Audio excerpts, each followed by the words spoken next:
yɛbɛhwɛ nsɛm a ɛwɔ amanfo aman so ewi a yɛbɛhwɛ deɛ ɛwɔ Ghana ha yɛbɛdwendwene ne nyinaa ho na afei yɛatie wo so adwenkyerɛ the better Ghana sports agenda no ɛna ɛgu so no ti bebi a wo bia no yɛda ase sɛ wajoin yɛ yɛbɛsrɛ sɛ wɔbɛkɔ so ama afidie no ada ha yɛ na yɛbɛ cross over straight to our last time ɛyɛ fast spent nti yɛnsa nso ɛnwasti enough time ɛwɔ intro yi mu yɛbaa ne agyemmerɛ na nsɛm aka akyerɛ nyinaa yɛde ama mo ɛnti no our last I ready ɔba bɛ kagya no guma ma yɛ na yɛhu how nneɛma si teɛ ɛwɔ amanfo ama nso matches ahodoɔ a ɛkɔ so anwummerɛ yi ɛne nkɔmmɔ ɛwɔ akyire deɛ fa transfers ho ne adeɛ nyinaa ɔde bɛma yɛsisi yɛ mmerɛpam Kofi Labi ne a wɔ a bɛjoin me na Amstead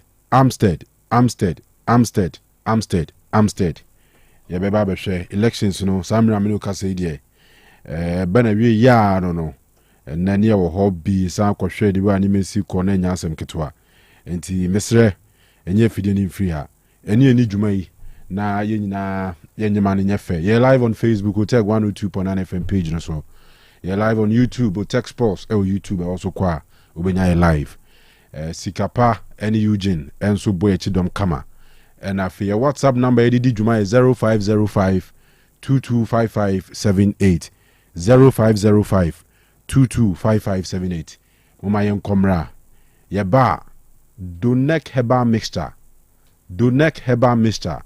wɔmo mpanimfoɔ wɔ ha ɛne ɔmbɛdi nkɔmmɔ na afei yɛte asim ahyɛ ase atwetwe nsɛm no so ɛho nkɔmmɔ nti mesrɛ ɛnyɛ afidie no mfiri a yɛkɔ ama no ne aba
also atimi aba kama hyɛn nso sɛm ɛna nwumere ya me ne wo kasɛn no de ɛteɛ no sɛ Manchester wodo pina no ɛno nso wɔ hɔ kama wonim sɛm ɛyɛ fikɛsie mfo no boys no mo de yɛ adwuma no afɛ bibia nso atimi akɔyɛ entim o hyɛn nso ɛsɛ games a ɛwɔ hɔ ɛna nwumere ne nyina no yɛ ba bɛbɔ mo adwuma no afɛ yɛ de ho nsɛm no ɛno nso atimi de ama o nemom before sɛ yɛ bɛba de nsɛm no nyina ɛnso atimi de aba no afɛ de ɛteɛ no sɛ Manchester wodo no atimi akɔso no nyina yɛn hyɛn nso ɛsɛm wobɛwuram ɛwɔ amanani some Obama fe one casano, one some ope adia, ye fenison.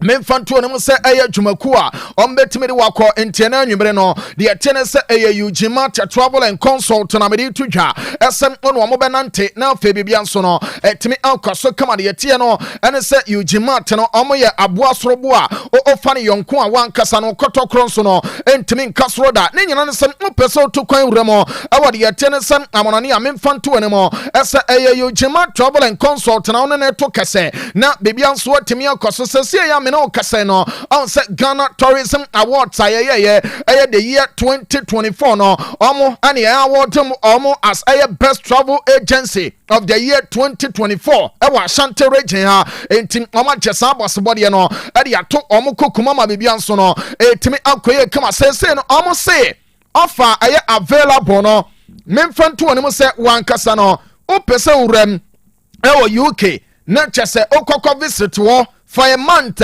we no die tienie me ba to requirement no aye say wan kasa obebo maden wanya passport unya passporta odo Ghana card ka ho me ba to obe deposit 10,000 Ghana cedis now for total cost no eno 80,000 the tenison aye cost America na total no unim say o ticket ka ho me ba to visa fee ka ho sansom na hotel no eno som account ana fe documentation sa wo do no nyina no eno som chem entiwe no enye sa ba betua na fe wo wi a ya ba be ka cha sa an fasika foforo bia eno som fa bra ne nyina you jima trouble and consult na nyimre me de tudwa esem no mo som na ba nkomo le twese ne nyina som na timi akoye kama ne nyina no eno say you jima twese anyimre no onu omo a ana twese no omo de dwuma ama bibia nso atimi akoso enti wudie enye UK na momo no o person can visa awrem awa amanane a ombema obe sansom na o pede yetene se Poland ombabo matena fe no amaje work visa e de amon ne ba to hye nso esem Australia omade okọ US of any Canada and of pede yetene sem de aka ne nyina no you jima travel and consult na nwumre no me ba cho omade wuram na fe bibia nso no eno nso atimi akoso kama entanwumre no asoye ne yamienu awa santimantem a me ba cho oboase Monshan so esa amwo yak towers last floor sansom na wo piemo ewo north central so oba de tiene se interchange na so no memfanto no se bunkers building na eno na wo no no nentwe so ope na obahu yigima tena fe no motimia tinkomo ama bebia nso no eno nso matimia kwaso kama numbers no 055 3 944 608 0553 944 608 and answer 0552 098 298 0552 098 298 we no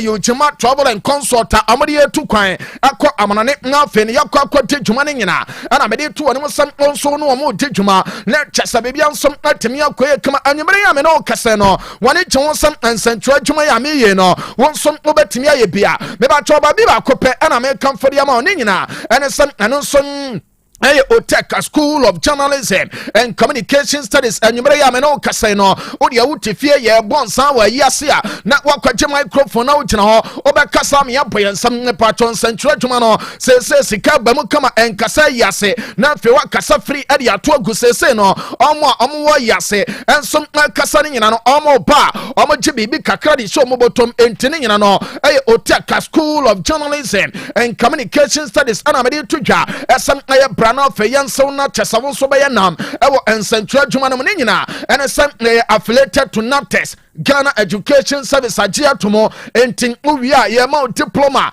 in journalism and media studies ama bibia so no etimi akoso kama hye so se okuta wasi anase SSC no o qualify obetimi awuram no school no mo ama chese bibia so atimi akoye sanso no ana uye A level liver me ba cho obetimi aba hye so esem aye mature students monso mo bro 25 years akoma no mo working experience no monso Mobetimi aba school ni be na fa bibia nso no etimi akoso watro exam tefie twan resource no ene ye fene sem awaiting resource no wonsom no pana fa adwuma ne nyina no yetimi aye ne kema ama chese bibia nso no etimi akoso de atene sem aye school no eno som no Otec family premises ye ya enti babia wo pia no faka lecture wadwuram no Dr. Mensa si Dr. Mensa busa asa ope asawase taxi rank no ye kire na wo ko a ne ba to ofro taxi no kache driver ne no esam obesi Otec FM ho ana chesam no banafe no me ba to school no wa ba pick form no say ya wankasa say ya onua bi ana sam obabi wo fase bi ode hye bi wadam fo bi ana no nsam apeso ye nsantra dwuma ne bia ode ne banafe ya tete no ama bibia nsam atemi akoye kama before so beba no esam ofrem penifo na fe dia kapia motimi te won komo ama bibia nso no eno nsam atemi koye channel nso esam aye numbers no aye 0547 823 005 0547 823 005 answer 0243 842 007 0243 842 007 wey no Otec School of Journalism and Communication Studies no ana chesem na nyimere mede tudwa esem one empenifon som na babam komana fa bibia so no eno som atimi akoye kama yentensem na afa no yemfansem pina eno som antememra lenya na sem o join Facebook no opa Otec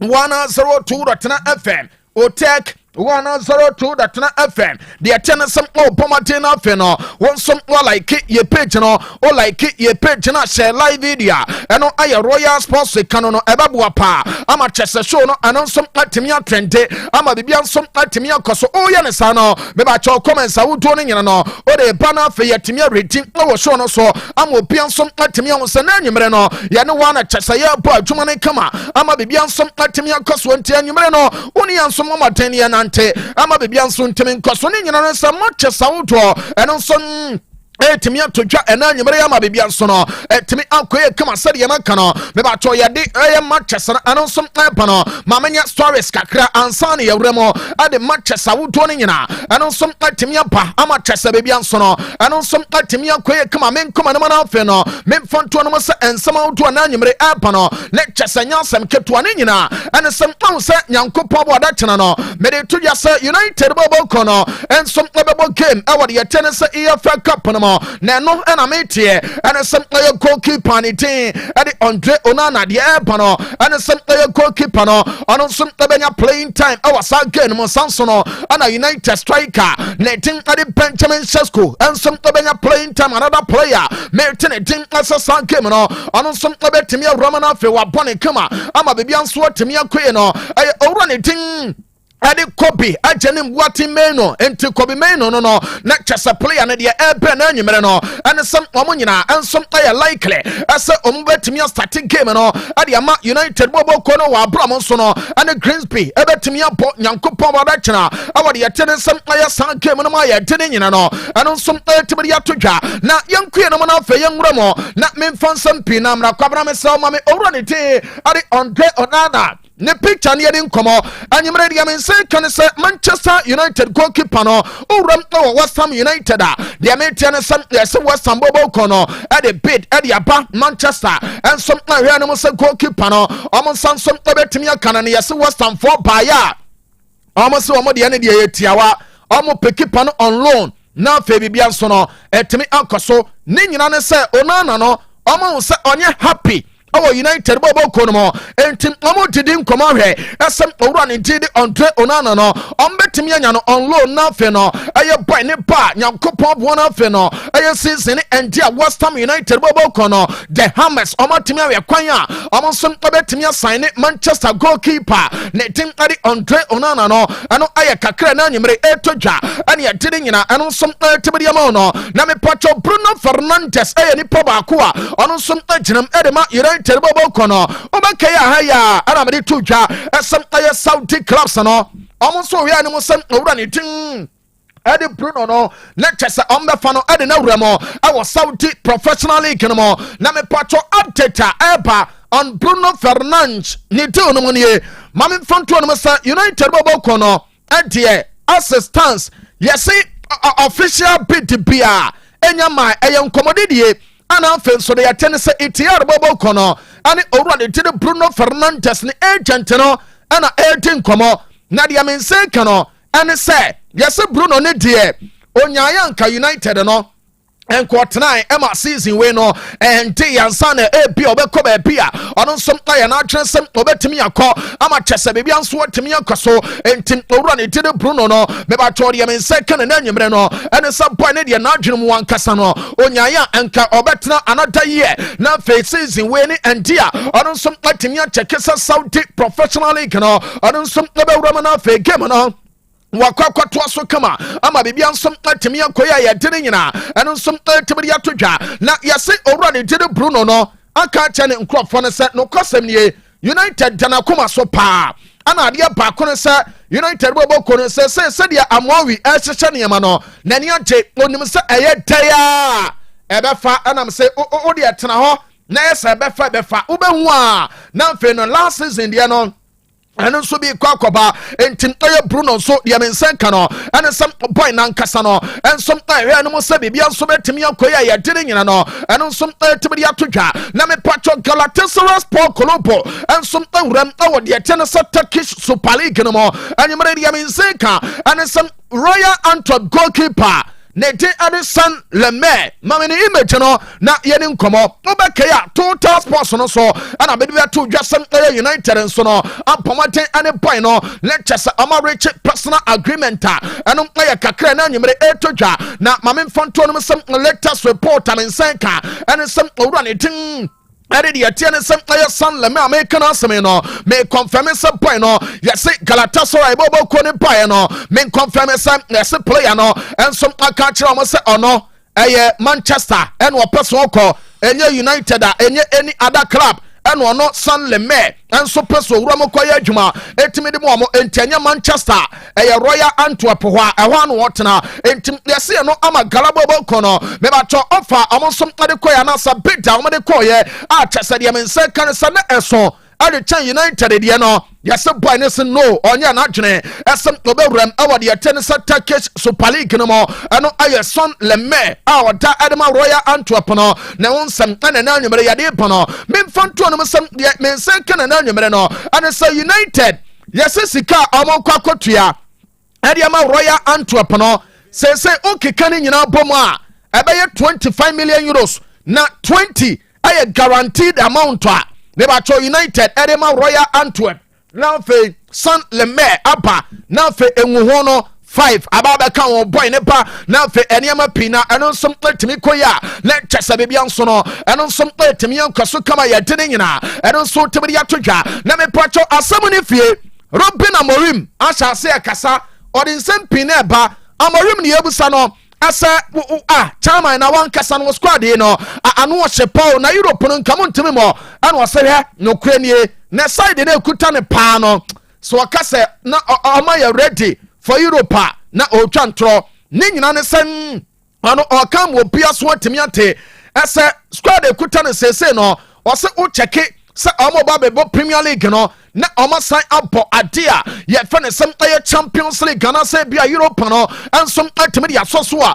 na chese omo nya ready se no United squad no esem omo so timi bona fe no omo timi hu omo na fe omo timi develop as a team ansana e bia na season kono omo som consider esem omo be ram awade ye tene se Europe akwa djuma ama be bia ensom atimi akoye kama we aye manager ni tin ade Ruben Amorim aka Amowe and what is sansam ne nyina no eno som timi aba ya de nyina eno som timi atodwa let me patch of former Manchester United player anything ade Luis Carlos Almeida da Cunha Nani me ba cho papa we obakaya oni si ro amanfo kra kan se o omo ye anuafo na omo ye ntafo na si ro no ana chese onua de o gina won afe no o ka ne nantwim na fe free kick ni gina kira oni na ne nyina pe na chese nyansam ketoa me ba cho Nani ana dia baba todwa ase o check here Manchester supporters na omo buafuo no osenya bibia ntie o na omo mre no na Ryan Giggs o check ni mfia no wo a aye 39 na akokora ni tidda na wem na odimirika na montenten wo ho ade ball ni pia de ba otimi say yes we any a friendly player what to no ache asem okunu ho ade ama club no wose we de enyam de ni bia da bi wose boys abai no akwada pa 26 23 na chese okwa no wote san na afani ama nyina no akwakoye bi sibasa osemo ne mo krampo no Mo Salah wanya mfie sai ane se anya bia no chama na no hunyu ku 33 de obenya no ase no ano no 33 ena Salah anya na wo de hwe Salah wanya 33 no America akọ na fa compare United players ni bia omonsom ya adwuma no ose difference no clear utimu say yes boys awodo no mo United no enema pi wo ha esem omo so timi ye na fe omo suane kan o ma bibia nso no ene nso timi ekoso kama ye de nyina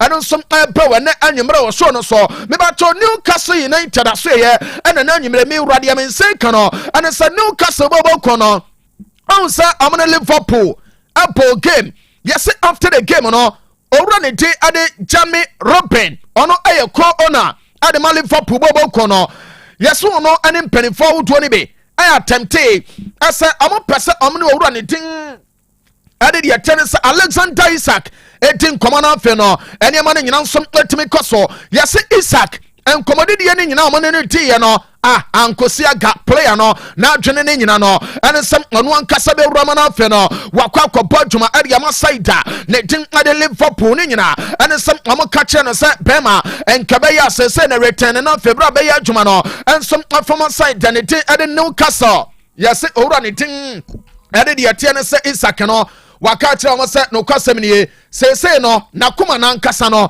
enye de tie ne se Newcastle nsensem bia da bi ya say de Liverpool no ana akoma ne nyina anonsom awa ya de nyina ensom ultimate ya to ya entepoi no ya say wa making it plain ade ya kire mpanimfo no esem oni plans bia ese ono obebo ade ama Newcastle bobo ko ne biem eno aya kakra na nwumere no eno nsom todwa ene atin sam ne nyina eno nsom timi dia pama bibia nso no atimi akoye kama meka owura ne tin ade Alexander Isaac nsansam no memfanton mo sade mense kana na nwumere no ane say ya Liverpool aya ready asam new British air transfer record no amo so betimi asete ni nyina no sem amo prepare amount aya 130 million pounds din na fe amo dia ma Newcastle we ko na fe no waje ekire din wo pia boy no na chese waba ente Liverpool bobo ko no and some prepare amount eno aye 130 million e de akwa side na tin ade de tennis Newcastle na chese aye player na tin ade Alexander Isaac so no me ba cho waba be tijuma ade ma Liverpool ama bibia nso no eno some atemi akoso kama ya de nyina eno some atemi de atodwa me ba cho to na bobo ko no apesa amosanwea ade ku saida ne ti ade de tiere se Chelsea omo gare mo ne nyane se Xavi Simons aye player obo ade ma saida ne ti ade Leipzig kama bibia no timi akoye kama na mame mfanto dwa asa Liverpool bobo kono de men se kana na nwumere no ane sa yasim atase omo targets awodo omo mix out aniama ntimi ankoye no omo pesa omo wramina Xavi Simons no omo de ne ba ema bibia nso no eno nso atimi ekoya ya de wonsam ne nyina no eno nso atimi de abraw ene anwumere wo so no so me ba to Chelsea team no ego so players e de omo ba Mame Fermin Lopez Barca boy no na ye ni nkomo de tiene se ena anwumere de apa no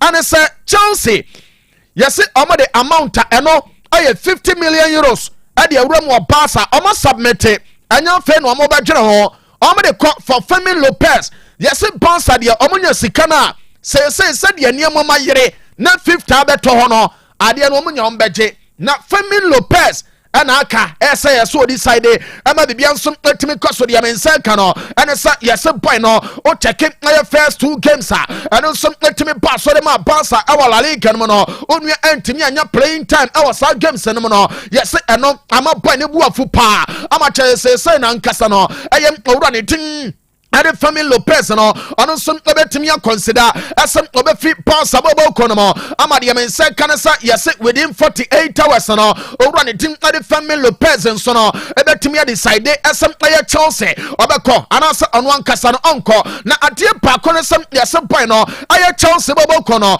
enso atimi asure no asa oba obenya key role our Chelsea team no mo na fe ono nso aye adwuma na de atene sa World Cup no ono nso atimi anya call up baboa ama chese ne nyina nso no atimi ankoso kama ya de nyina ono nso atimi ya todwa me ba cho owura ne tin ade if Besuma on say player no obo ade ma Tona Mospe de men say kan na nwumere no anasa boy ne ya set asa obe join Galatasaray Sport Club na fe adwuma ne nyina no me ba cho eno nso atimi akoso ne nyina ane sa yese negotiations aye galabo kono ane tonam aye no edu ne final stages boy ne side no bibia no personal terms no omo agree awie ente tonam ane gala na eso mo pomate na fe no omo nso atimi wie ema player le din ade is Besuma ono som ewram awa Galatasaray Sport Club na fe adwuma no ano som atimi ekoya ya de nyina no ano som atimi de atodwa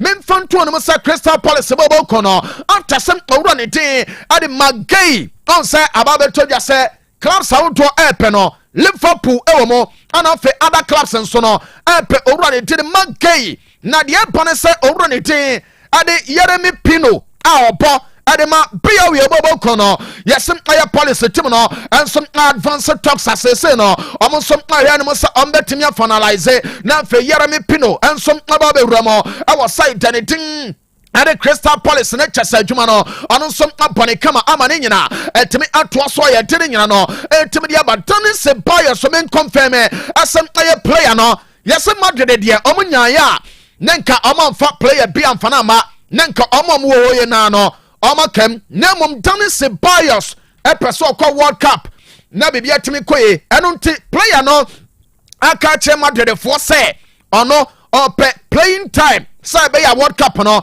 obetimi akobie ma say fo frɛ no ama ahwe no ama ne guarantee say oba obenya games ne bia bo eno na ne se bias aka che Madrid mpani fo no ese ebe ya de don mi ano me ne wa ya adwuma che enti we ne de mesre wa anka jame na chesa men so men ko entim aye owura ne tin ade tania dane se bias no be ba cho ena nyumre de ba ene sem aye player na nkasa no ono som anya aye side dane tin ade ma se na obetim ya wuram na chesa adwuma ne nyina ono som abane kama ya de won sam ne nyina no ono som etimi de atodwa eno aye dane se bias ne nsensem no ana chesa ya de ne nyina eno som etimi de ama ma bibia so no atimi akoye kama men koma ne ma na afe no men fansam utopina no eno som entimi mara na chesa so no entimi nkoye kama se boy asasama America no yesem na se bobo kono ade ba kono se omse player no on se ball no on shede nya be mo bebre sa enti we de Madrid 15 en kamonye na afi mo mfa boy ne maye Madrid ne na mo twetwe mo ho eno ana mama se bobo kono a contact Benfica me ba cho omo midfielder ne tin ade Florentino Luis boy we otina ho na na tikọ na hwewa wan wi abekasa Paul Pogba obi a wutie me no na search for the name Florentino Luis one way ya o kasa Paul Pogba ne nua keto no no boy ne mpo ne board ya men say kan no ane some aya side na team ade Olympic dome say no after some aya Madrid bobo ko ne twetwe mo na se no o man kan chem owura ne tin ade Florentino Luis some onua no na chesane ma nkoyi a o mbetimi afa no na cheso no some aba ya de nyina ane some etimi atodwa me ba cho Madrid midfielder ane tin ade Eduardo Camavinga ana nyimre dia men say kan sa boy no yes one kasa no he say ni injury no wa sha se ya adwuma ama bibia timi akoye after international break no dia men say kan say owura ne tin ade tani ana say aye Camavinga no obetimi awetani aba be bo adwuma ade ama Madrid bobo kono no fani ama ne nyina no eno som atimi akomu kama memfanto dwa ese Madrid Chelsea for no munyina ye na fe Manchester nyina ye on say Kobe Menu a player at Man United maba be kasa boy no en kakra as wonye happy dia men say kan say owura ne tiri Kobe Menu a mete no nsam no yes Madrid anwumre no omo monitor boy ne situation our Manchester say Kobe Dani Ceballos jetim no ho akwa some Madrid nso no aya sign in Saudi eno na dia men say kan say omo monitor Kobe Menu asem omo the player ne ba one nimfie ne wo form enti obetimi atena se na wa adapte na fe wate ase asem aye bench no ono nso obetimi atena ama bibia nso atimi ankoso enti Madrid nso no de men say kan say omo monitor owro ne tin ade Kobe Menu ne situation a eno nso awo side ne tin ade Madrid aye tin nyina eno nso atimi atodwa no na Lucas Vazquez ene was signing 2 years ade ama Bayer of Leverkusen na boy na se yankam wo bia so ntemente esa ono before so ba be kono oni manager ne tin ade Chapi Alonso etin komo na Alonso aka kire na se no kuranie Leverkusen hono no ho de so kwa team ne de no kuranie emu be ya ne de pa supporters no ebe budget no so na chasa de opabia ne nsaka eno ene ma ono Lucas Vazquez no ono som tawuram e Leverkusen bobo kono mo ekoye adwuma me baba ya story saudo na mo memfanto ne mo ase Diamond Scientific Ba and Research Clinic komo ana di to naka ba me chano e dia ba adwuma so on se de bia me ka kire o ese aye bema de bia no wakwa akoye e bia manpower ye power ni so on paso ansa na enema na nkasa etemi akoye me se bema emo ban twimfa so bema ma obamu bema u kofie no miengu fufuo so ye yoje Maradona Messi menua na kohoma kete etesa ade bansam no nemo kwabra didi peche ni nyina eye Donek ntia mesra Donek no bema numbi esansa weda no emu aye ku upe wumpe ukofie oba no obetwea ben na ekoba ne sana ese wankasa no obi di kokromoti kwa yi afasotro gya ne kwan na afa bibia nso ntemi nkoso doneke ba mesha no mese bema wo ho na oba wo ne kasa kye onu atwa afanso wo ho na kyese ade no onu oba kasa oyi ne nsa no asiw tentem se tim wo be kofie no na wo de wobo na ekọ ni nyina ne sa wadwuma ne nso ni entimamu mesrew obama na nya ye kete te sam krankra kri yo no eye doneke ba mesha ena wononom onum abeboa ama kyese ne nyina nso no etimi akoye kama na afi amwoden no etimi aba kama bema wo tonso ntentam no eye doneke ba mesha sanso no ana wo de wonsase wa yaso mia multi pains ewo ho a ononum doneke ne bia eno nso abaye kama ne nyina no ana sa won wi a wo prostate no aba benya problem na afi akofa asam kase pa ade abra wonya accident am wo chin kase no ane wan kasa ukotodwe on kase no mo bi no unya pains ewo mu a aye doneke ba mesha no ana me patro na nyimre ono no mama bibia nso no etimi akoye kama mo amo Johnson tentem mo amo na ase peye no aye doneke emana motena krom ebo donkom echa no motena wiasra ma so kakra ni pabedi enti obafia ye tete Ghana bra Otec FM ha o se ope doneke ne be ato nom na amplify o blood no ebebua pa ama chasane ma ne nyina no eno nso atimi akoso kama doneke no ebe sane mo jana na afi no onan no nsa eye tetiriti ne nyina no atimi agai oba okoto afaade obonse wani so nyina tum na afi lighting kitinkiti bi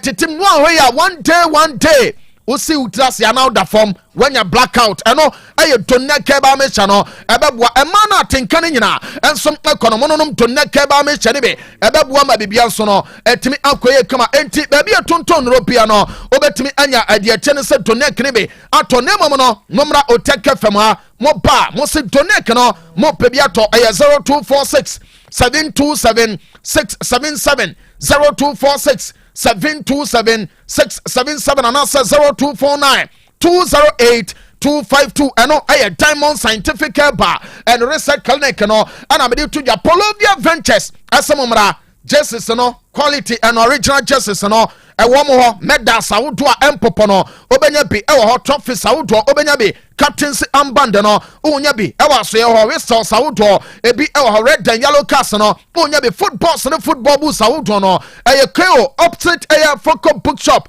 eho okoya de opebia no onsabe kafre owura sese na fe no ode a wonko no kiretim a wope country a wope ni Jesse obe customize ade ato okoya no akwaje 0548 508 186 0548 508 186 Osipers Enterprise enyumre no waje Jesse na wie fa perfume papagum ni nyina ene se omo Assad ewo ho omo Polo perfume ewo ho omo Club de New ewo ho omo Sugar Matelot ene perfume saka ewo asase so nyina no se omo anya bi amawa odidi ni ba na ebi ni wa enyamai enti eno aya Osipers Enterprise ana ena nyimre mede tudwa esem okwaje perfume sene nyina uwia Jesre pesa wodo no fase Jesse no so Adidas obenya bi slipper no na meka no Nike slipper no ebi oho Gucci obenya bi Hermes ene Versace ne nyina no aya Osipers Enterprise na nyimre no uram no Ketia Dubai mebacho omni police station no ana bohon ukwa ye opebia won sabeka 0249 238 370 0249 238 370 eno aye Osipers Enterprise na nyimre no eno nsom ka cha say quality aye perfumes and afi no the attention aye original slippers awodo no obenya basa center back yes hands flick aka cha board no as omon center back ma no ansa na transfer window no etimia close ni nyina ye ni ko matnes kwa okoye no enti boss yemfa ni nyina mfa yeah Dr. Sel na boko de boko wangu nice one waje I know my cousin. Yes, indeed. Umi any donate kunkomo. You need donate kunkomo. Yentinsim. You hear see. And then you may. Asama ebedi kanka. Ana ni be fiase ne say. Oyo ba na se wutie and then you mre ya. Mesro se ukunu amo di komacha. Mesro me kan wati ase. Me fra no ntoma. Se ukunu amo di komacha. Mesro wankasa bomade kopedu na kini bi. Fakosi empano tifi oba ka kire no say eja minim din a ode frɛ no ebi obi frɛ no bra obi frɛ no daddy obi frɛ no dien edin bi a ode frɛ wukunu no ka kire no say onfa duro na simpa na tifi no onum bi na ontwe kakra no fa me adwuma tietietia esan say se uyo ba na oni wukunu te na to da na se wo pade no aye na se wukunu no wankasa wo ko no se wukunu no modem mo enya eya na ehadwen sabio wankunya oba papa na otia fa baabi enu nti yesre se mu tie no nya mema no nko anti ena ye ton do na eki no mo anso matenka te kwa monum bia yeyin wo de fa no se enka bema anumbie na oba anumbie na mo atwen for some minute na mo de adwuma na hyehye so hwe anika adwuma no beye enu nti ne ye ka kiro se pedoneke ba mesha ne bito e wo ba bi a utie yen efri ne me ka kiro ne se ene de se ye ka se ye bobbo ba bi adoneke no ye benya bi ato a ade be chinye esan se first no aye ba ye no na ye tumi kire locations bebre ene no ba bi kura ye nimpo ebi wo ho enti ne wo be ya mayen no se wo hwe Facebook a wo de wato de esan se edro ni image eda ho enti wo be screenshot ya na wo betwa na why den wo de akọ herbal shop and drugstore pharmacy akobisa se mi pedoneke ba mesha ni biato se wo kọ na so no de o se oni bia ka kire no se he kumase ha bebi etu nro edoso enye na onko Freddy Mens Apidang Danny Heba Misty Heba Kolinak afenso onko Posa Heba onko Sax Heba Patasi NNA Heba Tinatet Heba eno so sofola ene pharmacies ahodo bebre monko ho Western Pharmacy enkonko pedoneke ni binto se ebu akwanso a okwa yetuton ewo ho onko Pure Leaf announce say onko Osei Sabro sanimu life co ewo ho se Samsco nso a eno nso eye Kronoma Francho onko ho USA Junction wa honso yetuton onko pebinto sana afenso Kronom wa police station ho Big Brothers Heba eno nso osan yi home use niema enti ko ha obenya biato enti ya topeti wo krom ha ba bi bebre enu nti onko pebinto bebi yatu mrofuduro ton ene abibiduro ton nyina no enye na ewo ho nemom okotoba ama wodi aye adwuma okotoba ama wodi asesan 1 minute no akọ 20 minutes nyenti aye kansa no se edroi aye tried and tested enye matra makwa edro aye aduru a adwuma ebono yankasa no etoda na se obi Canada nsidia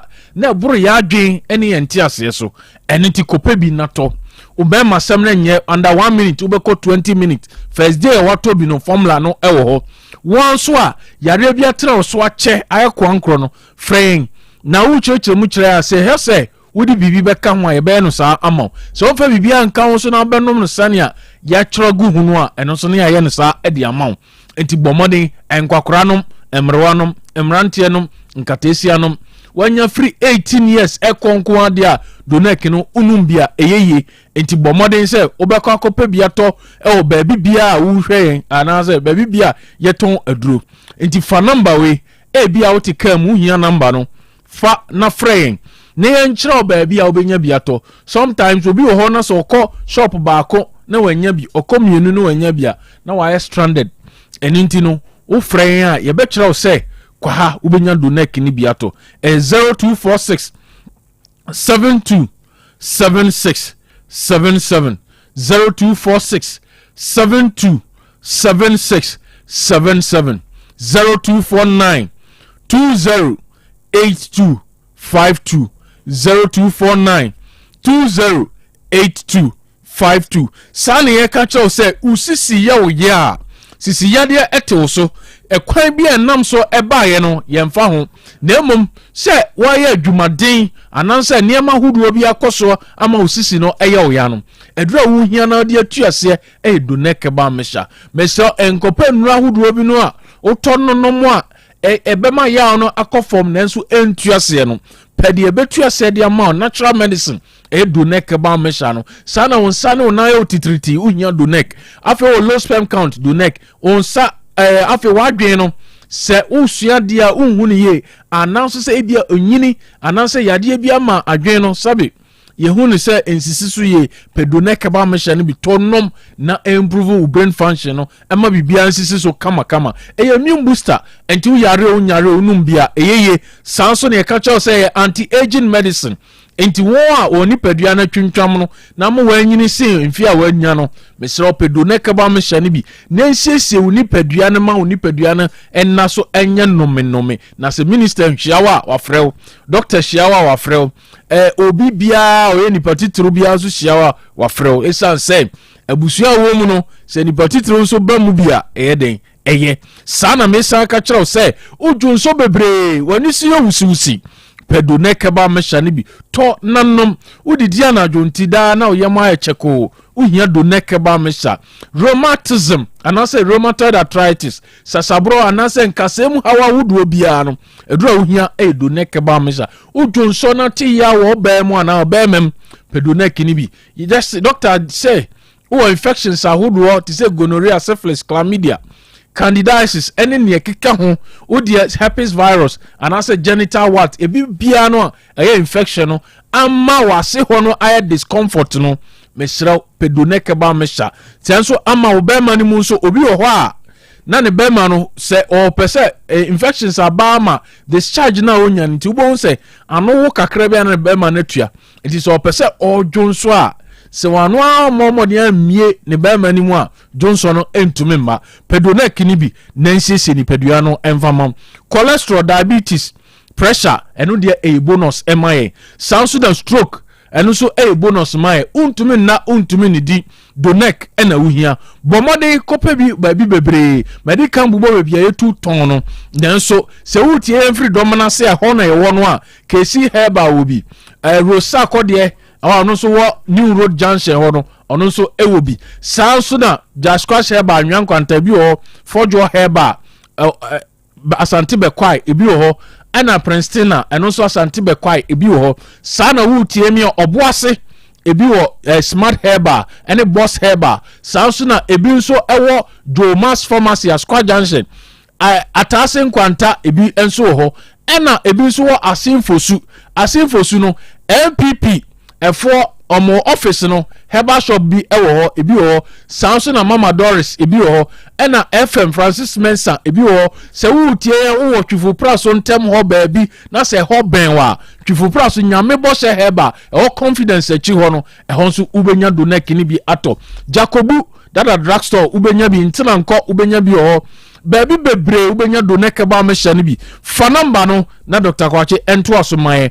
pechi number 1 Amoka drugstore ubenya bi number 2 I cough herba ubenya bi trade mafo herba any kochi enkranza ahinema kokobe ekosi santasi bebi eto bibi drobia ubenya donek ni bi ho 0246 72 76 77 0246 72 76 77 0249 208252 0249 208252 yo 0246 72 76 77 0246 72 76 77 me say obi a otie bia afa number we say donek heba mixture and what some na ye kan obi bu a wate nka for almost 2 years ya kasa fidie so wate nka na so sentiment no timi konkoto obi also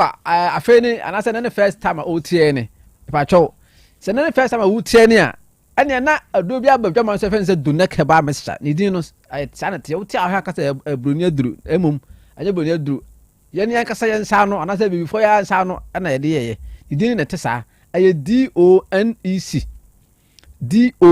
DONEC donek ya heba mixture to so na ye donek heba mixture ba bia wotie bia no sabre ya de asa edebia na drugstore na be on ya tum ana pharmacy edebia na ya tum na se herbal shop na ya tum wo de anya hwe nyame ya no tale pe be chine ne a bo wura herbal shop bia wo ben bia no kwa so pe DONEC aduro bia fe se donek no onyi bi ma na wo de wo so ya be ma ani ma nkoyie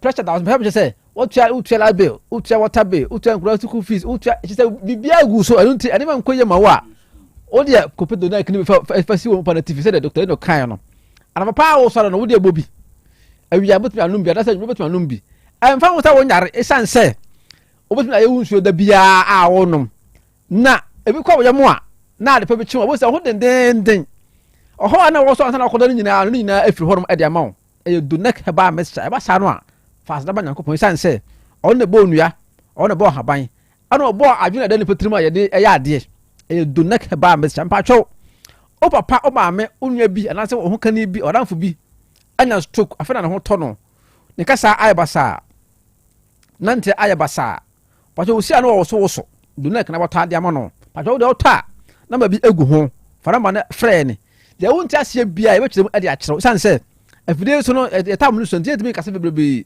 de wo pesa wuti bia no ye be ka akyerɛw enti wo sɛ se kasa papa na bia ne nante no sɛ na tie ntifa bebi ka ho a ye be kyerɛw e wo sɛ ye ma onom no saa ye be kyerɛw ana sɛ wan kasa kra na wo no mu a sɛ na tite bia no do frɛ ne a ye be kyerem ade akyerɛw aye donek heba mixture okay e pa cho o kon anu aduane e ba yere emuna bayi e da wonu mu a sɛ bi pa do san hwa ka sɛ kuni ana wo ka sɛ mekobi ne gina wonum pa cho aye donek na abenom e be bo abusu appetite e do bi da wonum bia no oba be di asankwan na oba be di atenam aye donek heba mixture e ba sa no wo sɛ ohunam no e ba be ye no me san sɛ e do papa akoyam e do ne papa akoyam otimi da yie e donek na aye sa adwuma di ama wo donek no onom ni nifa no na ya adwuma nifa na sa ya adwuma bunkum do be ni donek heba mixture ba twa sɛ wo tie nka komasi ade ya ka yɛse bebi etu do ton bia no ebi wo hɔ enti mo mutu no ton anase mo outside komasi anase mo outside Ashanti region mo fa no komasi de oba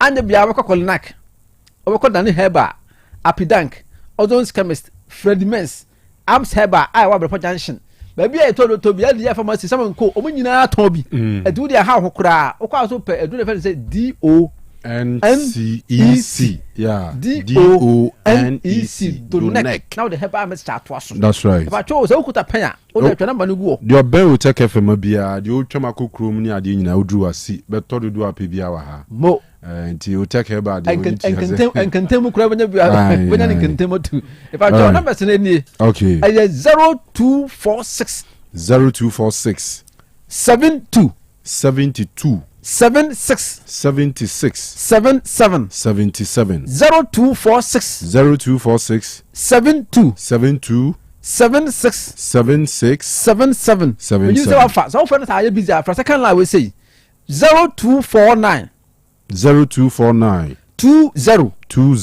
82 52 0249 20 82 52 ame ka cho bia o tie nwure se wo be chem kwan so ana se wo efiri ebu akwa ko ka sunwane ho nyina do le ken ho sa ko kan do ma pa so wo ba bi ni kwan so a do le ken ho sa tra ko kan enchi ba bia wo bia wo do fa na ma na frɛ ne a se wo nua wo enchi owo takrade owo kumase wa sorry owo akra owo tamale owo wa ba bia ho nyina iri akɔ ho eza wo tie nkan nyubo na se bia wo nua bi ewo wa owo boga owo na vrongo owo bia sampa ho nyina do na kra bi wo honom wo do ka kire se bia nipa na owo frɛ no anase bia o do na ba no owo ha sei onye bo nifa na ato ka kire no ama wo nya bi ato okay aye do na ke ba Mr. ho asem na yekan 0246 72 76 77 0246 72 76 77 all right let me show yeah them say Dr. Esene Dr. Kwache Diamond Scientific komo energy do nek ba me shana ba hu komo ero ma bonitiawa e de amaye no ye to adwuma die so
For the Oh, Benny Cassia, Major so pa Radia Domnia ye. And no many beer as usual. As usual. And there's a big breaking news. Black Star Squad announced for Yen 2 World Cup qualifiers a day enemy. Chad on the 4th of September, Ewo N'Djamena. There's a Chad at Hinkro. Idris Derby Stadium Ewo N'Djamena. Stade Olympique Marechal Idris Derby. Ewo N'Djamena. 1 p.m. Ghana time. Oma Hinkro no Nkro de DM de Power Africa hanu ba kono no. Ena Tanzania for new capital no Dodoma. It's about 4th a year. 4 days later, which is on the 8th of September, at the Accra Sports Stadium, the Black Stars and the Eagles of Mali and Super Bowl. Maybe boss squad no so later be di hunkomo be say kwama no neba. Goalkeepers miensa ena Otuado Efre womo. Lawrence Atizigi of FC St. Gallen of Switzerland. Joseph Anan Eboma St. Patrick's Athletic. Anyway. Search mommy. Scotland for baby. Search mommy. And Benjamin Asari of Accra Hearts of Folk. Wano and only goalkeepers miensa or tun safre womo.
Do I call you up for these 2 games? Gideon Mensah of AJ Auxerre, of France. Derek Arthur Korn, Onoboma Union Berlin, Germany. Mohamed Salisu, AS Monaco, and also France. Jerome Opoku, Istanbul Başakşehir, and also Turkey. And at Turkey, since you from Turkey. Alexander Jiku, Fenerbahce, Tekie. Jonas Ajete, FC Basel, Switzerland. Tariq Lamptey, Eboma, Brighton and Hove Albion, and England. Caleb Yurenchi, FC Nordsjælland, and also Norway. Midfielders no Elisha Owusu, Auxerre, and France. Mohamed Kudus, Tottenham Hotspur. Ibrahim Osman, Auxerre, to Auxerre for Nkwamiensa so far. Ibrahim Sulemana, Atalanta, and Bergamo, Italy. Thomas Partey, Bodema Villarreal, Spain. And Abdul Salis Samed, OGC Nice. Strikers no, Antoine Semenyo, Bournemouth, England. Kamal Dean Sulemana, Atalanta, Bergamo. Joseph Pencil, LA Galaxy, USA. Jerry Efriye, Eboma Real La Louvière. NFA Jordan Ayew, Leicester City. Christopher Bonsuba, Al Qadsiya, and Saudi Arabia. NFA Iñaki Williams, Athletic Club of Bilbao, Spain. See, when players are to add are from. If maybe players needing once more. Lawrence Atizigi, Joseph Anan, Benjamin Asari, Gideon Mensah, Derek Arthur Korn, Mohamed Salisu, Jerome Opoku, Alexander Jiku, Jonas Ajete, Tariq Lamptey, Caleb Yurenchi, Elisha Owusu, Mohammed Kudus, Ibrahim Osman, Ibrahim Sulemana, Thomas Partey, Abdul Salis Samed, Antoine Semenyo, Kamal Dean Sulemana, Joseph Pencil, Jerry Efriye, Jordan Ayu the captain, Christopher Bonsuba, and Iñaki Williams. Kofi Yababa Beshe squad no. Maybe some questions 1 or 2. Joseph Pencil back in the squad. Then the strength of this team out to the face. Wait, you 2 games a day in crucial pa. You call World Cup now. Ejina in Jamina any Accra matches. Especially Accra. Accra there no in particular against Mali. What you say? It is our 6 points. He nyape Ghana beat me Ashasi Abuse. But the was are these the right men and I your boys be baby coach no abunania for muswane e be hwe ni nyina ba yenko for him. But the second goalkeeper no the club no St Patrick's Athletic no more Ireland, okay. Yes, Ireland okay. Into more Premier Division no. Okay. On Friday more game at 6:45 p.m. on the ball away to Derry City FC. Okay. Tiabehwe. Joseph Alan. Sa league back why you ntwa hobet kra Ireland. You ntwa hobet kra. Si boys na mu twa bet no. Ireland what akoko wa. Nye some fixed matches. I say England the pepe. Championship ni League 1 and League 2 no. Won't mean predictable. Yeah, unpredictable. The over form grab it me lusu basa. Omo team back we on your show mo pa. Nigeria free so there. Uze Christopher Bonsu ba team no Al Katsian. Omne signing you know from Saudi ona okay. No omdiri kobo loan wo Spain. And as is ya was na I'm the Black Stars now push here as still. Anyway, is here koba. Yeah, bye be sure. Yeah. All right, so yeah, quick one on foreigner, you know now. Beba be Chan. Yes. So kwesi apia Sudan no and last minute in extra time. Omunya heartbreak. Yeah. Madagascar for no et yenyina yakoma. Just na yare hosem. Eti yeba be hwe no so and then John Mensah so akasafa Black Stars World Cup qualifying campaign ho. No wasan akasafa Premier League no ze ne manye. League nie. Ze no be kwa yehia so be ka kire ze ne manye.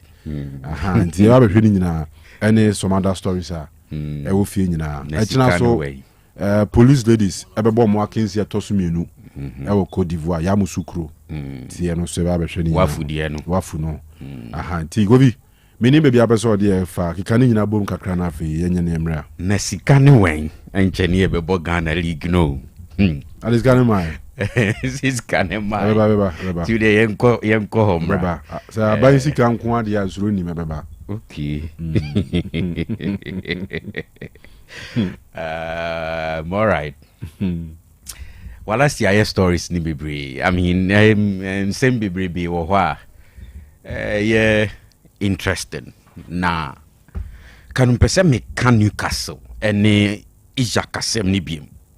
Na, minim why Newcastle for how mo trying to push to maintain a player or say when promises are broken, trust is lost, and therefore a relationship cannot continue.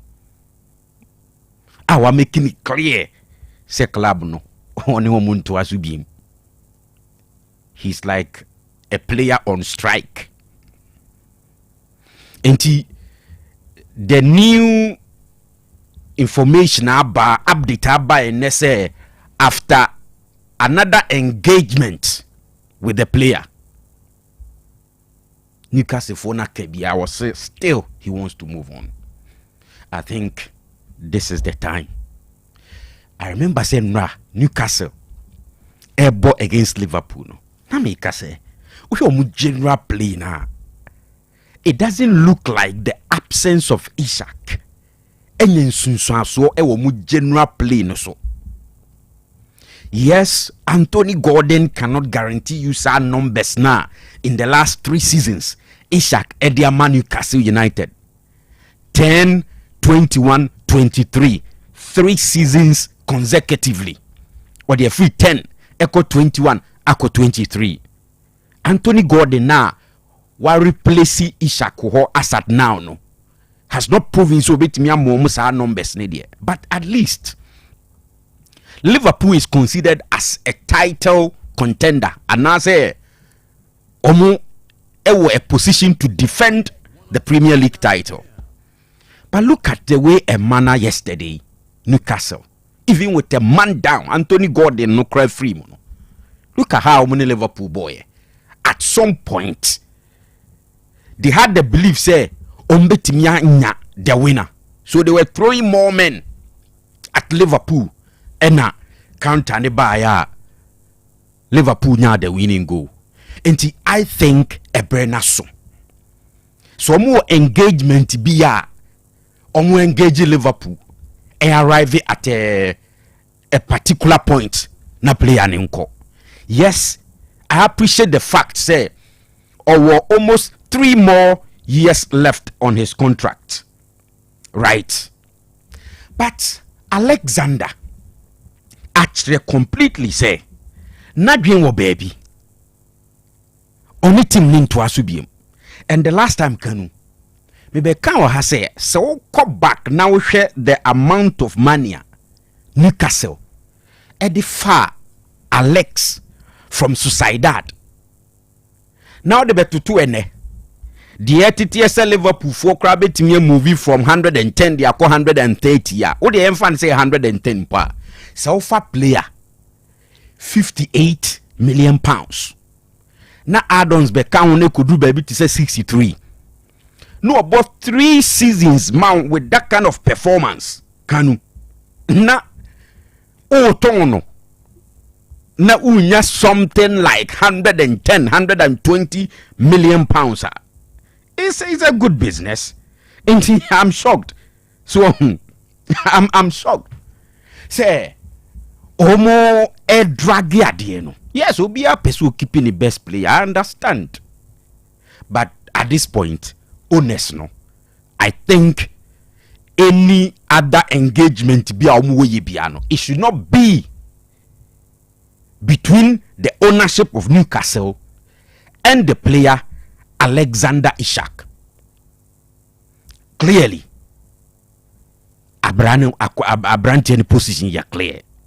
Omo engage Liverpool na omonko. It is no good to try to keep Obia only pepper so no better biem. One way you can force the player to stay. Because when you're happy, because one person no better to be munti, the performance no be affected.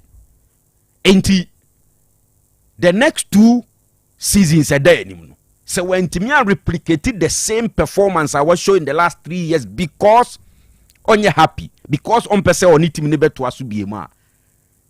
The price, no the valuation, no, and you from the beba.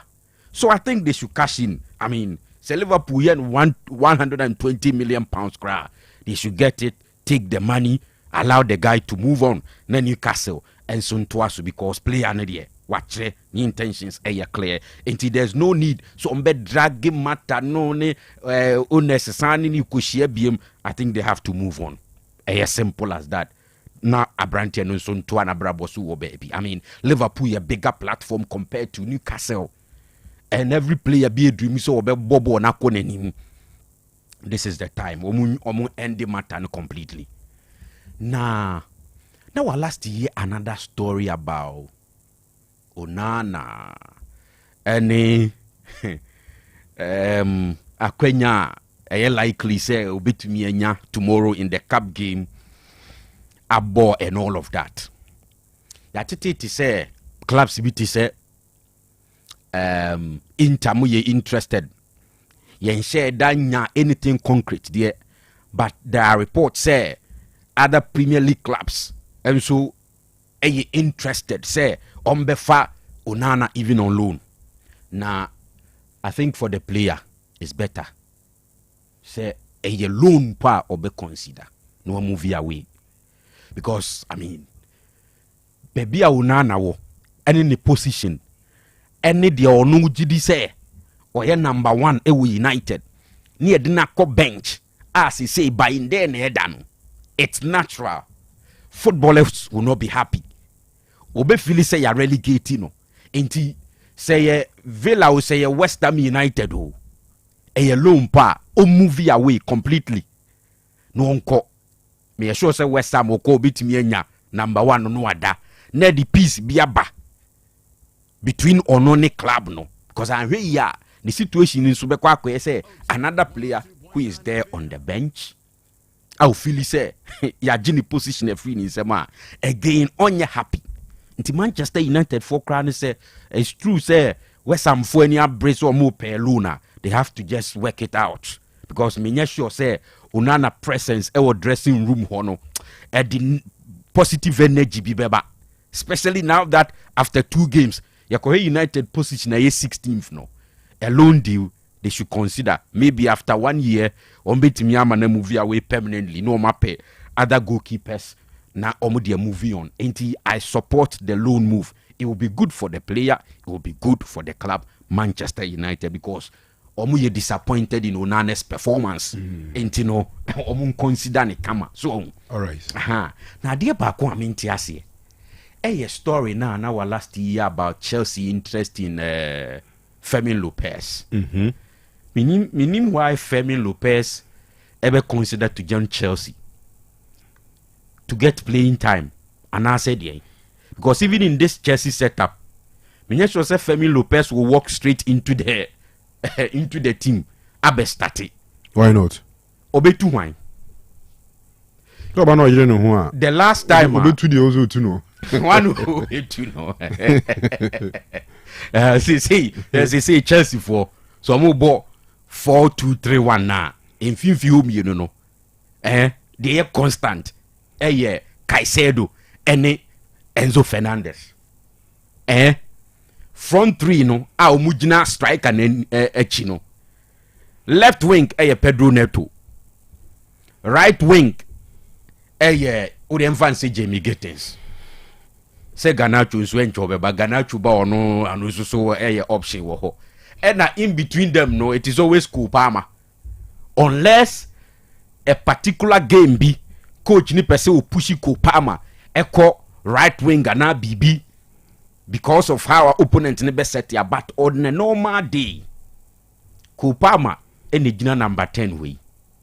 And then we are Hansi Flick, Estate, Rashford from the left winger Opushi Rafinha ba number 10 way. One a call bench Fermin Lopez.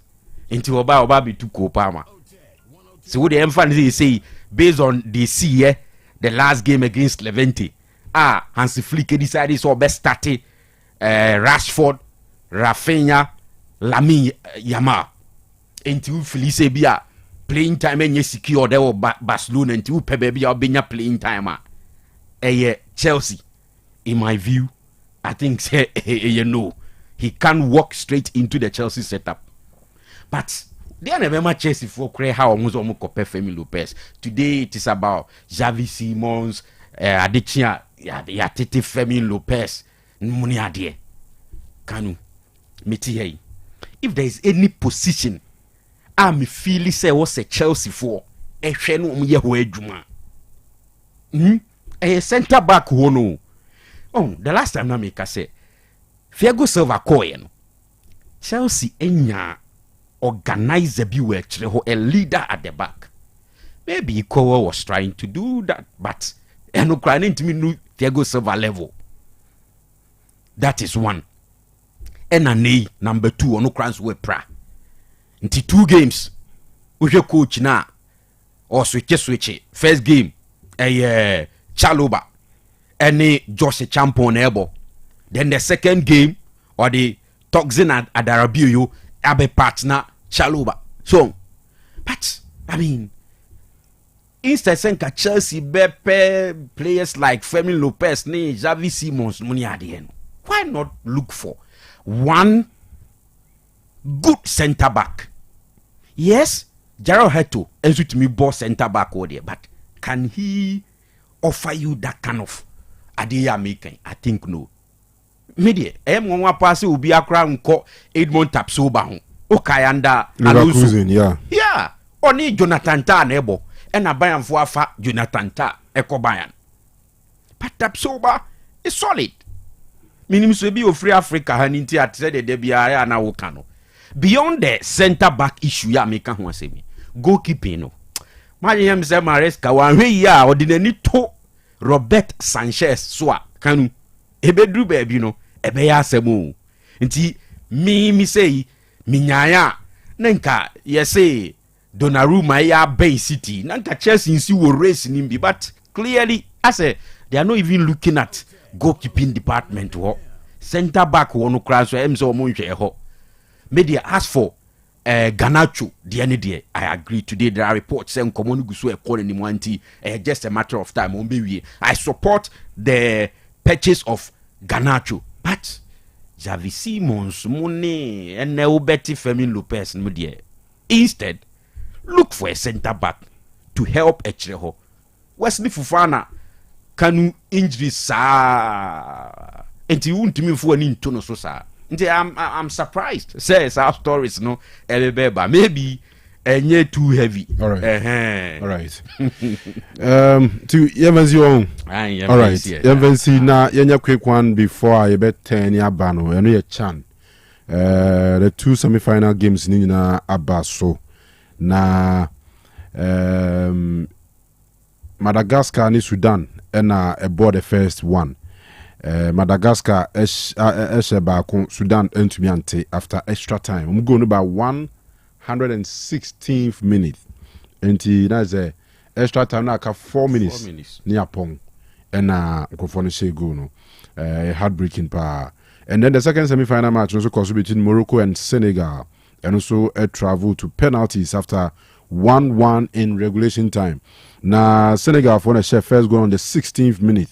Na Layous Samb and the shares our first goal no, and Morocco for taker Saber Bougrin or taker on the 23rd minute. Game no after extra time na ekoye 1-1. Na penalties Morocco bomb the 5 ni na share and Senegal for say omo first kick a share 3 twaso tina enye enough inti Morocco and Madagascar and I set up a final date this weekend na for the channel eberiye and final no so bekoso nyame ya adomo a third place bedi kan akoso eno Sudan and Senegal womo ebebo na fi grand finale no so Madagascar and Morocco enti anu ye chan tournament because sorry Kofi because apia and to me and the final no, but I'm sure say Obe exited this competition with the shoulders high. I mean, obviously, Obia Juma or the Sudan acquire playing at the semi-finals, no, a win, in my opinion, for Sudan. Kanu says, Kwesi apia ni Sudan community, clear. Yes, a channel is meant for the local leagues, right? The competition is meant for the local leagues, pure local, and purely local. But we know the issues in Sudan, right? Tiye that molik papa bia wo Sudan mining. Kura nya so molik papa, mo mo bi kura. Say o de o. Yo mbo bi nanya papa ti say amanfo bi de bia yini mu so ntimi modi. Ba wo de mo bi kura. Say Jana clubs ni bitimi kobo akobe 4 years or 3-4 years ache mo ligo enti conditions na e wo Sudan na Kwesi apia e wom di ye adwuma no enema e wo say o stimi celebrate you if they are able to hit the final four of the CHAN tournament.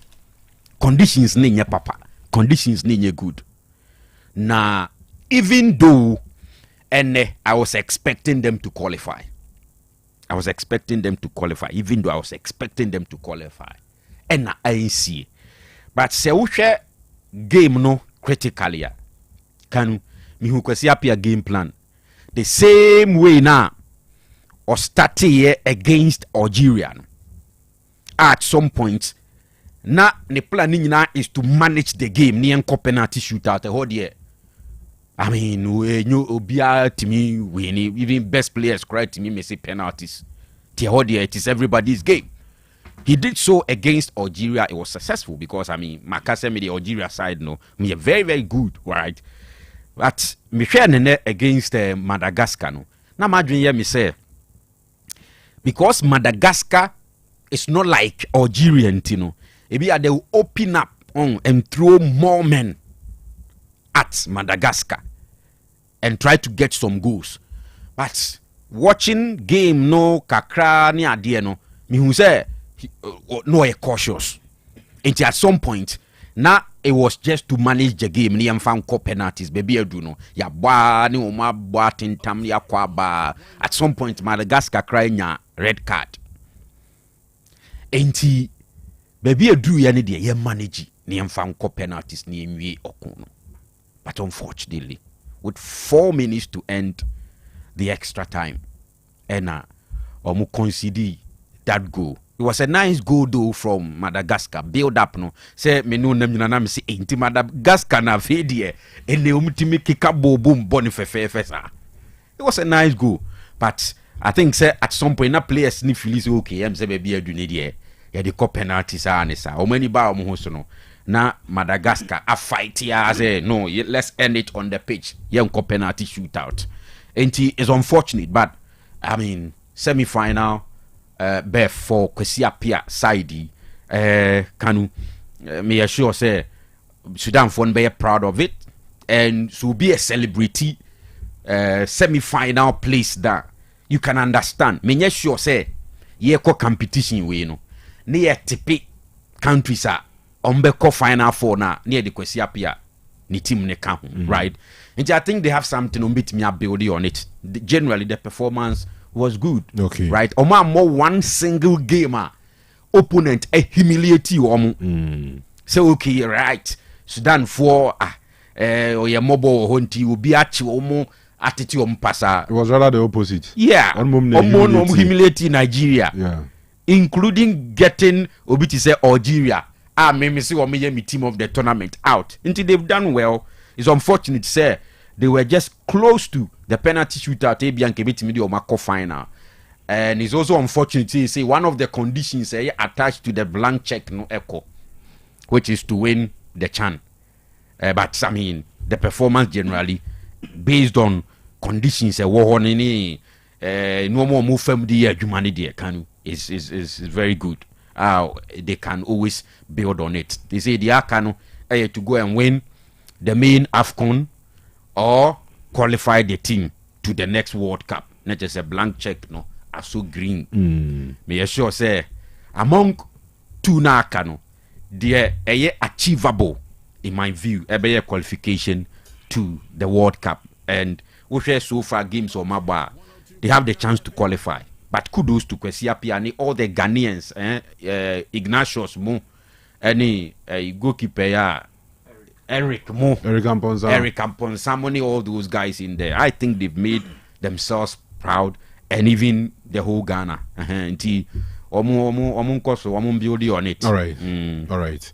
Dimonza, Chan, near the completion and Ghana for now. You're showing him Kwesi Appiah to me achieve success with Sudan. No, heartbroken after time ago ne buy any how ne Mexico in an but I mean Kwesi Appiah there. Yes. Why they also sure. Even in the first place, the fact that Ghana ain't me unqualified na Kanu Sudan qualify for the CHAN tournament, you know. And on kwaya de ba ko say bo mabaso. And a two Nigeria oyi ye free ma ye ain't me unqualified for the CHAN no. Sudan ni shia say Sudan e show mo omo show mo four yeah e wo CHAN tournament and no so ye the second creditor e wo say ye the mom. And I mean the history nanka Sudan e ba be tro e wo omo history mu and Madagascar e stop I mean obi o hwe game ni bia no e be dia dance say na e a 10 semi-final game. And now we game na koso Benjamin Mkapa National Stadium na can na game na 10 spa I mean two teams are now obia ehwe say at least obetimi edu the final now we're making a nation proud. But at the end of the day, this Madagascar team and so actually say in recent years, open another country and also all rising in African football Kanu obebo Madagascar din e the account. And I mean not two teams in our HSU almost first CHAN final appearance by eventually Madagascar and itimi inya sa feet unse Madagascar already omo eko in the 2022 tournament omo ko semi final ena omo elusu ye, but this time omo do semi final, and I think the mistakes are omo ye in 2022 omo ntimi unqualified to the grand finale this time omo e correct ye Kanu eno ene bo omo emo mutimi e qualify ya enei omo akwakodru the final, and against Morocco be an interesting game. But credit ni nyina ebeko ediama the Ghanaian contingent omo leadi Sudan edi omo ko CHAN no. Me sure say nipa bebre na omo the chance and as nipa bebre anti po omo se ombetimi aba bedru this stage. But yedi kan ewo fie ha.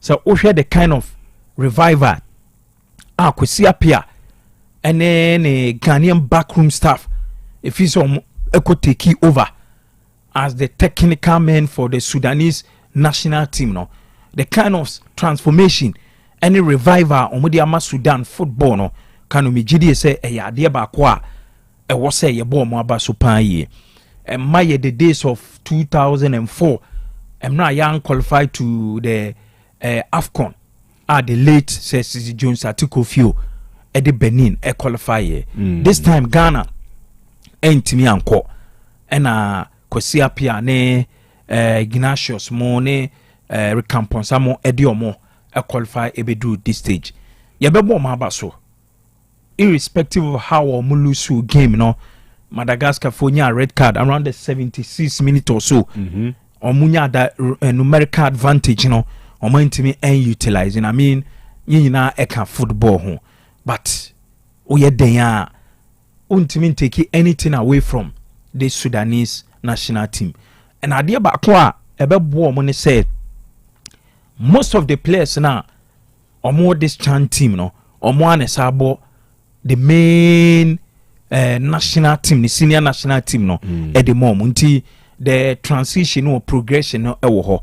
And Kanu mijidi is at least omo be pese ombetimi anye kra omo benya a medal e dia kofi. Then after this tournament and so omo be look ahead next month World Cup qualifier no so ebe course. So yeah, we show omo all the best. At least omo ya dia me sure say glory eba ebi ebeka Ghana nti Sudan for Kanu ye more mabaso aya de pan, but Madagascar so aye want to watch. Okay, so omo so any omo ewo group on World Cup qualifier. Yeah. Yes, any omo ewo group nti Kotoko asa unveil another player numere see about 5-10 minutes ago.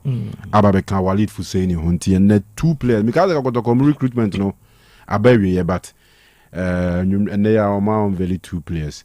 We the story say omit major 3 players kwano players on my sign omuno omit me say jomo kwano I say we know yama na inya but yebana ya behwani nyina goal star so me no ka say ye see afina team na wura bibia ni na edom ai pia begina bonten emmo akwa aba no anya asem ketwa 2 trophies in the space of 2 months and I go star Saji and say Gaka no na make Gaka top for a major trophy of Ghana. Oh yes. Major trophy. It's a major trophy. The league in the FA Cup and a major trophy. And a major. Gaka top 4 then. No, Gaka top 4 is a major trophy. I say omuna to tunas ya. I the pass. Oh say a pre-season trophy. Yeah. a pre-season trophy. Okay, well. So major no, I mean it may depend the contester. Yeah, they a major because all clubs no. Clubs now Premier League are competing for slots to play at the top 4. What you say? They make what you say. And now, what kind of FA Cup? You say at a point near more FA Cup. You jive ball na FA Cup, you jive ball. Because in your time, no, na say start is 2011. And around that time, no, na FA Cup no, not top 4 year. Gidi ma on be a person hitting into the top 4. Yeah. Maybe the match trophy major no when competed by and I say every club there a chance so which me are competing for that trophy no. It makes it the major trophy. But if I'm not making sense, I'm on cancer. Because we say presidential cup, just ceremony ye pick it. We say democracy cup, ye pick it. Okay, EFL Cup in England, a major trophy. Yeah, EFL major trophy. England, so Europe, it means over competing in 3 major competitions: the league, the FA Cup, and the Carabao Cup. Who Spain over competing or La Liga, over competing or Copa del Rey. Who Europe can one 3. That's what I say. Okay, England got 4. Say FA Cup, League Cup, Premier League, and Europe. And the clubs na Europe no competing 4 major competitions. Community Shield and Super Cup a major Super Cup, European Super Cup a major trophy. No, make a domestic Super Cup. Depending on the contest, it is supposed to be. No, it's Community Shield. It's supposed to be. But in England, a man for say Community Shield no any major trophy because of the criteria now normally. But even before a FIFA age to me to my 5 changes in football. No, Community Shield no 6 changes that. So enti o ma tilt him rani be e wo mama na say I friendly this but in Spain Oji the Super Copa España, what the major trophy. In Germany, Oji the German Super Cup now, what the major trophy. And Europe, Oji European Super Cup now a major trophy. The ama top 4. And ye major ni say the primary reason tia top 4 ne buy.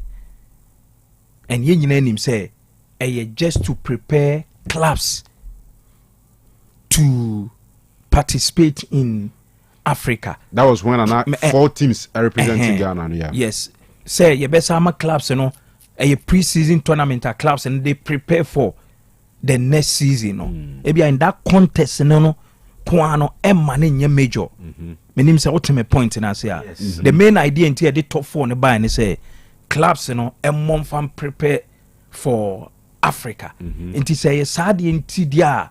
Any major. The man say major also from the same year when you started season now. Club be a target. And it's all about top 4. Meboa. Yes. Club be a target. That time na top 4 ni jana na so. You started season now. Club be a target ni so be top 4 ni mo. Why? Because also about top 4 no kwa Africa. So the competition to be part of the top 4 no kwa no. And the other factors you say it was adopted and captured by the FA no calendar for the season. Until every season be an GFA no calendar no the league, the FA Cup and the GACA top 4. GACA for na ama competition na lose ni relevance so. The most I want na asem na you, but more of a pre-season game than so. I don't know. Maybe say time I near about gala no, gala before league, you know. Say gala na a major trophy. Gala near born 20 minutes to first half 15. That was 20 minutes. And yeah, Gala near born first half 15 minutes. Second half major. Okay. Now the who draw about penalties they decided winner the major. The Gaga for the yen mrabaza tio. What's the South Africa football MTN 8? And here top 8, you know. Yeah, sure. I know a constant. I know the yɛmfa wo sɛ Kaizer Chiefs ewura mu Orlando Pirates ewura mu yɛmfa wo sɛ Mamelodi Sundowns ewura mu no ɛyɛ ade ɛda hɔ sɛ yɛbɛ start season ni bia yɛbɛbɔ top 8 a wɔnya sponsorship from MTN ato so ɔmo bɔne gidi afi sɛ ɔmo bɔne gidi a major trophy club bia opportunity sɛ obetumi a qualify ura top 8 ni mu na ɔbɔ saa competition ni bi enti wo modern more in the league ɛna bɛ kyerɛ sɛ whether so obetumi abɔ bi ana wontumi mbɔ bi but no kra ne sɛ deɛ nti a mo agiwe nyina sɛ nye major trophy ni how Gaka for organize Gaka for na ma de na be because at some point almost say G6 at some point Gaka 8 afia kotokodi has am follow within the top 4 no be fa so 10 kra ne on be fa so I am abo top 10. In fact it is supposed to be a major trophy but the way Gaka for no ye no there anyway hem komra na but we dey for anya major kra o magi trophy nti o mo awura bibia ni sisi amanfo mo akwa aba nneoma ekoyi obibia ni ko prepare for Sunday omoni Asante Kotoko Super Cup champion of champions me read you we na that's no kra sometimes you and that's no kra me say me read you na emoa kakra okay a major trophy in football signifies a competition of high status representing a significant achievement for top tier clubs. These competitions are typically open to all teams within a country or continent, involve numerous matches and garner substantial public and media interest. So key factors in determining a major trophy status include the quality of opponent. Top 4 no besi ya he nyina Gaka top 4 net tickets are boxes ni nyina even now right o dey until say key factors okay first one is quality of opponent first one the quality of opponent Ateke green media attention green Ateke prize money zero say and the competition's historical significance Ateke 3 out of 4 and na say we prize money that so that's what Ateke one the quantum of prize money at least there's a prize money on it all right it is supposed to be a major trophy but Gaka wasa Kotoko Nwurem has Nwurem a mo de ko G8 Kotoko Nwurem has Nwurem top 6 no top 6 Gaka for na ma but go magina omo nine so na all these years I top 4 with or without Kotoko and has top 4 na Kotoko Kanu ye refi say top 4 ya so top 4 ya na Gold Stars for omo arrival in BB any video na minim je ntia tete when I say pre-season tournaments are also not classified as major trophies. So from when from why they all kind of the mechanic in twice were corniform. Okay. Say the baby a mechanic do a take boxes in Yinan ebe no and also pre-season tournaments are also not classified as major trophies. You see sometimes major no so no it depends on the jurisdiction and how amuhu ade. Okay, say na no bi nkomo bi ba say Jamie Carragher say AFCON nye major trophy but they say so no wi mu ha mbacho what you say in Ghana the point is that top 4 used to be a competition and you holding it was so pa me say a top 4 game and a Kotoko led by the late Jerry Asari against Heart of Lions say ye mobium na fu say competition bia nanka omum value ana omum totuna say ankom de say ni brand be kuma bufu kra ba say ye friend say bibi nkoyi officiate bi nkoyi na bibi nkoyi nti ye mobium na nya na has ye di trophy ko akoma Gold Stars has force derby omum su nya 7 points omum kra we need 2 games to Montias ye was here. You declare Gold Stars as champions. What I say? The whole thing, say, the period that you did born on, and the man call say a pre-season tournament. But when the idea came up, no, FN as one of the major competitions. That time no cry no na ye ni FA Cup. Yeah. Ni en chance ye mo na FA Cup na ko break. Inti na top 4 ni ya dia na sombu ma ye pa. All right, Kofi, muma ye fan 10 mra ye ba na ye den komo aka no aba be someti for. Ensana lubina shano manabo. And some pain no. Amuzu bitters. What's it? Amuzu bitters. Amuzu bitters. Mema ahwefo ne etiefo nyina kwa baba Amuzu Beverages Enterprise. Na yɛde nse bia bɛfɛ no Amuzu bitters. Amuzu bitters aka Atopa 5000 bitters. We yɛ nsa edi nubna krojen a how bie ni akiri yɛde ahye. Na etiefo a ɔmoteba me hɔ duduo na beji Amuzu co herbs ekɔhyɛ ɔmade no ma no made ibisu beji Amuzu manpower herbs na ma akɔnoa anaso na akɔhyɛ ɔmunsa ene baka saa inuro mienu nyina bom atuni din Amuzu bitters de koko ha no so otwa bi na ɛkɔani de ɔse ni be masem ahoɔden wɔ fam sɛ otwa 2 tot 3 tot na ahoɔden no epagya no enam damrama any ododua ayedi aka Amuzu bitters winti oba bi ose oni atenka be me bi a ose oni akono ma ne yire onya twa bi a sa atenka anasa akono no ebe ni enam se de pepre ene hwintia e de afrenti abre insano ne pampana no ase ma utwa bi a enyi wanum enti se ukọ dwabo bi ase na opese oni so ebo ni so kakra Amuzu bitters why ebo ni so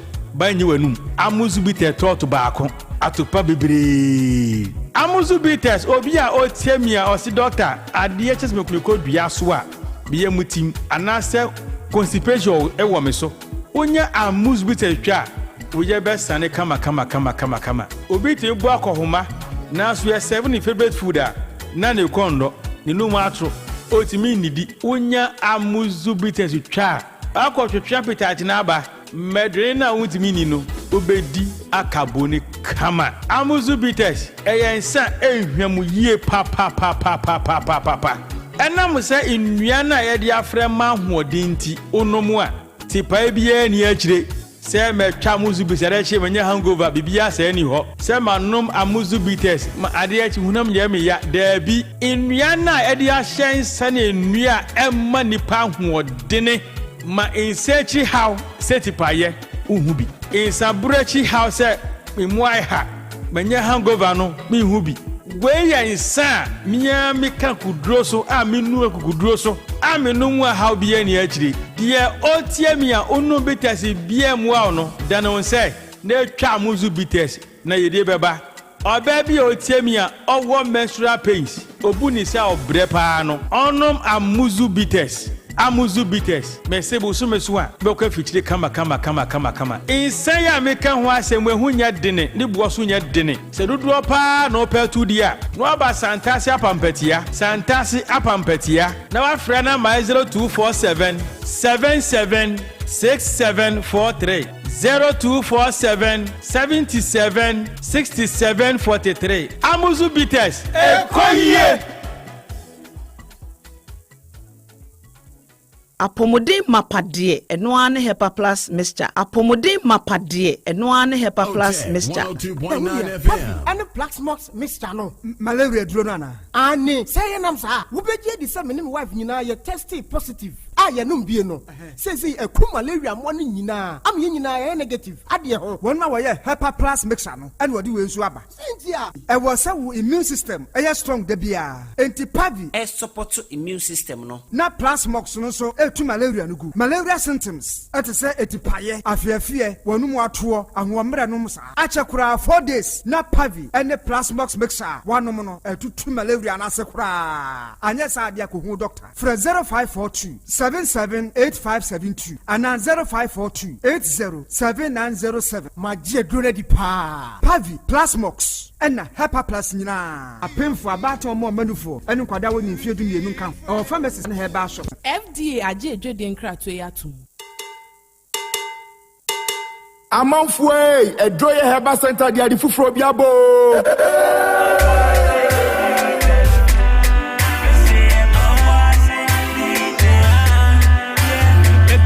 Edro ye Herbal Center adwumaku a odi oboasi bitters eba ye man say amanfo ho yare emomubu atopa 5,000 no. I was adi oboasi gringo bitters enso ba ya amanfo etugu so no. What the ensafofro bia ba eye ginger ensa. The friend oboasi 442 liquor. Oboasi 442 liquor eye ginger ensa. Yade nubra ene hama afra ena yade ayeb. Bomodi anema unsanka bi.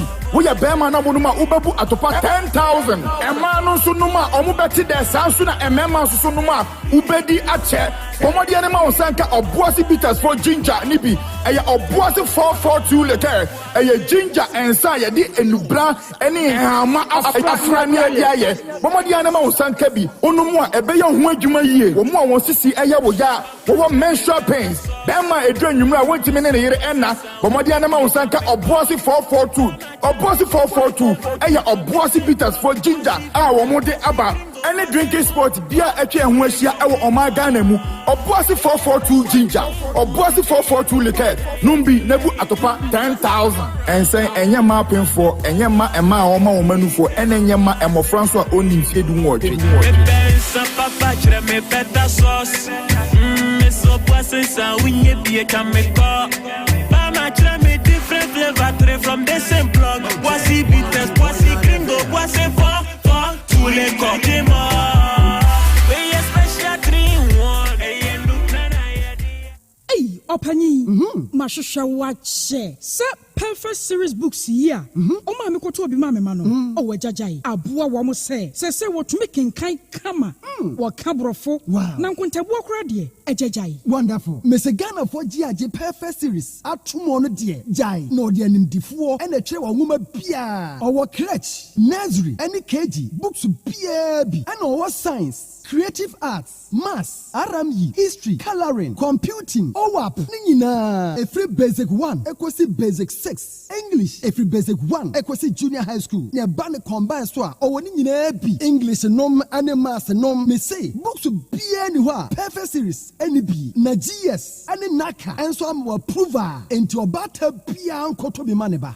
Na so we de school bi kura betumi akotu akoton amani students o. Na eno kura de wote boa no so say hwi wo mo say set mock exams, terminal exams and midterm exams at the mass school so a ehia wo mo a atufo nko aputuoja station ho a enkran dance mine first stop any omamu ba bia yetonton books bia from 0243 299938 and 0540 755 465. Perfect series. Your world's future is secured. And sana nubinasha no manabo.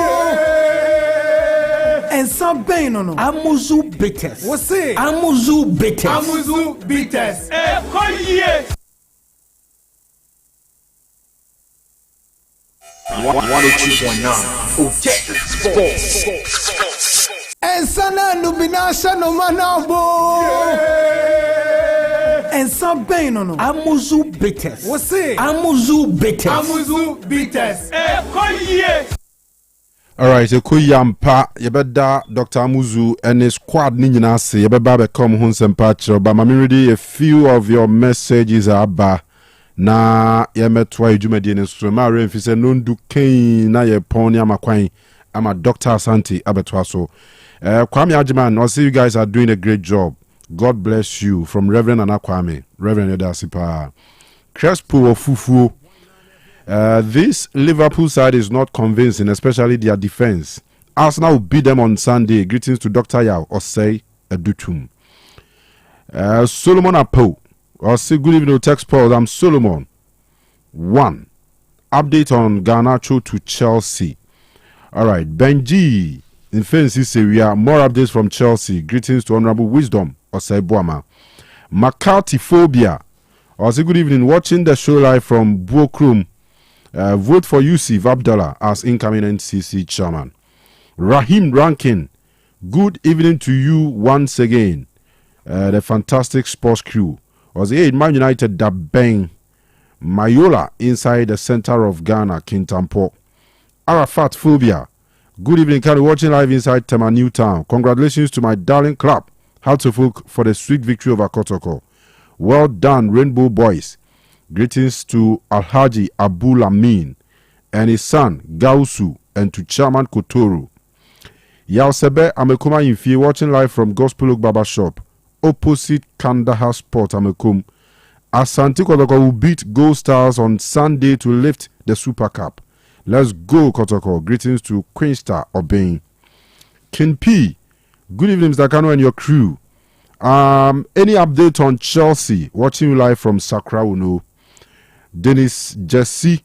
I'll say good evening, sir. I'm watching the show live from Ditcham, so please let the Porcupine Warriors know that we want a win against Gold Stars. Andrews Aqua Gazy, aka Andy Best, watching from Obuasi Pomposo. Chelsea is the best team in the world. The Blues. We'll be replying is poo. Kinzuma. Gaka top 4 there. It's nowhere near a major trophy. Which major tournament will award points for winning penalty shootout? In any major trophy, Haltofo would have won it. Isaac Opoku SC. Yes, I'm watching you live from Jomoro in Western Region. More updates on Real Madrid. Okay.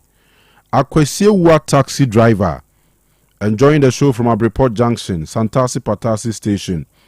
Surely, Asante Kotoko will bounce back stronger. Virgin Chairmans are watching from Akrokari. We will say, you people are doing a massive job in sports. You make me feel better. Start boy Asaka Nidia Enono. We will say, Kanu, please kindly mention the names of the Madagascar players that played against Sudan today for me. Greetings to you and your crew. Darling Joe. So, Kwabu boy. Kwabu Madagascar dinyabo. Kwabu Share. Samuel Brobe, or Sudan will make a name in the upcoming AFCON. They have a history in the competition. One-time winner in 1970. Kylian Mbappe say, good evening, boss. As usual, you are doing a fantastic work. All right, that's it. Joseph Konembe Sunday, watching live in Krakrum Senua in Offensive North. Keep the fire burning. Akwesi Yabua, or say, I'm watching you live from Carrier Quality Control Office of Cocoa Board. Ajekum Prince, I'm enjoying the show live at East Legon Hills. More fire. Richard Dankwa Yadom. Good evening, champs. I'm Richie, watching you live from Manso Datano. Andy Dan. I'll say watching you live from Western Togoland. Western Togoland, or my Benzo. Solomon Apo. I'll say more fire. Stephen Apia. Where is Majid Ashimeru in the Black Star squad? Teacher emphasize Afukuku Mozu text post. More fire. Samuel Brobe or say, Kanu, it is true.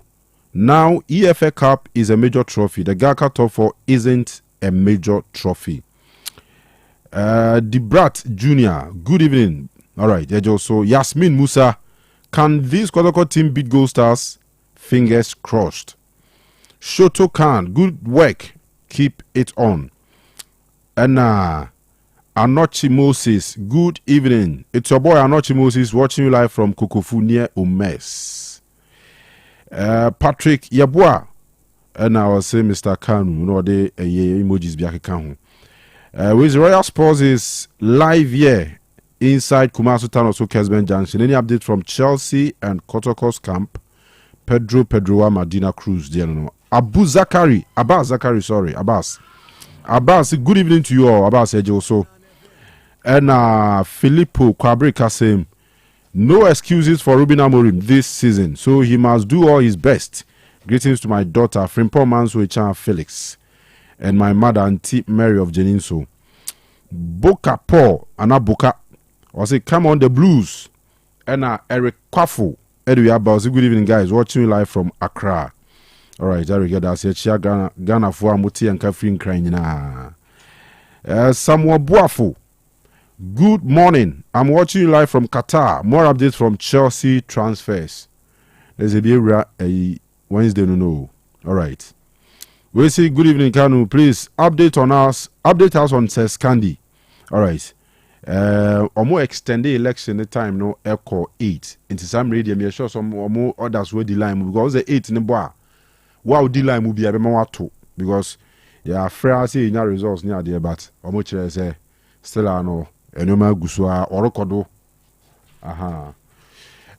Augustine Nyako Obeng Ozam Nyako watching you live from Asafo Snate. Arsenal will win the EPL. Samuel Sterling, aka One Blue, or say How to Folk is the best team in Ghana. Coach Didi is the best coach in Ghana now. Hey, One Blue. One Blue Muzana Kasompo Mutin to on a house bass. Emphaswa or may no. Or perhaps too much. One Blue. Why is it Francis Obeng? Or perhaps too much. Hey, Jack. A house who Kumasi has it yet young Mubimia compa Gruma Pao. All right, Yachia has for Yinamuti and Kenumri. Ransford Mensah from Bibiani, but now at KNUST campus. I'm doing a listening. Zakano, I really like your voice. My regards to Mr. Kofi Labi, the sports governor, aka Enyomanu Ransford. Yeah, that's the Kofi Zoje also. Now, Jack, na Sunday, Kramus there. Super Cup, I feel who I do cry Ebony Patrimo. Munya in a bit me, yeah. All right, Yantua Jumadian so go him some na yenye we kakra kram fu we ana say. You know so account. So we there. All right, so where? Yanko. All right. We are stories no about stories no so a lot of interviews. Walid name Akasa. Inu Akasa na fufuro na kotokasa no. Musa. Musa Kotokwasan Musa. Musa from which club? Accra Lions. Musa Hamzata. Accra Lions. Okay. Oh yeah. Me kind pa. Or a centre back. Oh okay. Or a centre back. Now also you do hold my. You will fire no more. Right. See, Go Stars. And now we choose will be being no wait to join you on your video platforms so on Facebook, on YouTube, no how Bibiani for no Germany. Say from Achievers Fan Club. Or much sure costume pana or the Akushia team no. I just Timbers de Chino Muchisus are we had now yeah. We had this year. We had this year. I had overtake you. Enjoyment galore. We did do fear. No one do the phone. New rubber. Oh, my friend. That na. A brand TBSM. But they mean to me Kanu hand that floor. A brand Makwai. Gromwa. All right. Dianko. Tell. Yen to us ko you Reko Royal Enterprise aswe o mo ne de Reko heba mixture aka Okurasini ne do na ba. Obia tie do inka enye na Ghana fa na nyina udu wa de wo say ope Reko heba mixture Okurasini ne do no. We de yenia ye dim ya mamere ne ya mane kwan so. Ena ye de afa aye drui ohun nubna pa pure local enti pebinum usisi ye oya ebe yini nyina afiri wa ma ho aye den kama afi ma honam sisi ho so da bia hu sampa ho edin oba bia na wa fikiko ho aba asem mabosome so hu bibia na wadru eye Reko heba mixture pressure infection koko ana se awo ne ho aye dia ma menu abema per Reko heba mixture ni binom ne bia na bibi na akohye ba bia ama eba ne sa be yini nyina afiri ho o to ase ho no ta tutu ta twetwe ho a edru na ano eye Reko heba mixture pibi na mum Kumasi ase ni de obeya ne se odo ani bechirim e o promise heba o Repa FM dan no emu afi mrom so Paul Sack bi ho apedank obenya bi ho na Misty heba enso obenya bi o patase afo ani chirim e o Sack Pharmacy patase blockhouse ho no mo afi oba Otec FM ha e wa asanwase nso a oba no bisa counselor Jako nemu se untumi maha obetumi afre Jako ne number ne 0247 77 9819 oboasefo nyina nko Time FM o Tachiman so anu akọ Free FM o kwa se o pereko heba mixture afi Freddy Mens ni Danny Heba bi ho o tafo a ya anu akọ eye Top Amazing Heba ewo Tafu Methodist dan mu afi Heba shop ni pharmacy shop bi e ben u bia Ghana fa na nyina o kwa bisa reko heba mixture o pedodo ana se ekire nkomo bia wo ho a for 0244 470067 0244 470067 reko heba mixture ho asema enie GKB Construction and Logistics. Yes, GKB Construction and Logistics SA nyabotre na bere o masoye na eba ne se o pasase bi na ato upefie a yesie wiesiesie mu na ato a ombenya bidi amawo ana fie bi wo ho a yesie wie yensiesie mu ana yensi wie kura upebi sa ato a ne nyina na GKB Properties na akọ masoye ya ombema obi ato wanso so a wasi bi wiesiesie ma wi apesa woton ana se wo de no wasi aduru ba bi unwie na so pesa woton wo asase bi apesa woton a eye GKB Properties from anase kuhu omo ombegyinam aton de amawo enkinu ahye bia emma ho wo dan na apesa wo boso no eno ane se wafre GKB Roofing for no ombeba be ye estimate amwo hu nchensen dan no dodo a wo de be boso so on nchensen dodo a de be bo dan no so eno no omo nyehwe nti estimate ni free ena ope roofing sheet ni bi aton so a omo ankasa ena benya abotre aton bi di ama wani je long span ho anase self lock ni nyina eye GKB Roofing na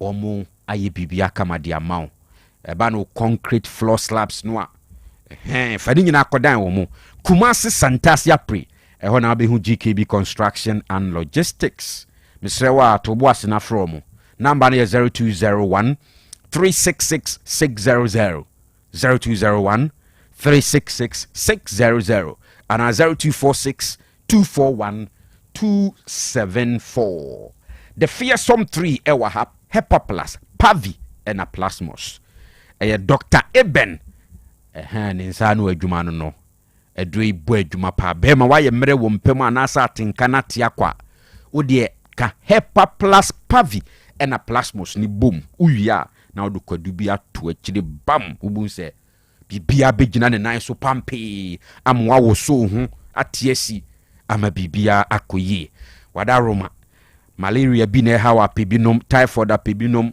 aye body pains anasa hypertension obi o honso so wa ye kese abroso ni nyina diabetes wadu Hepa Plus Pavi and a Plasmos ye born mrane say the fearsome 3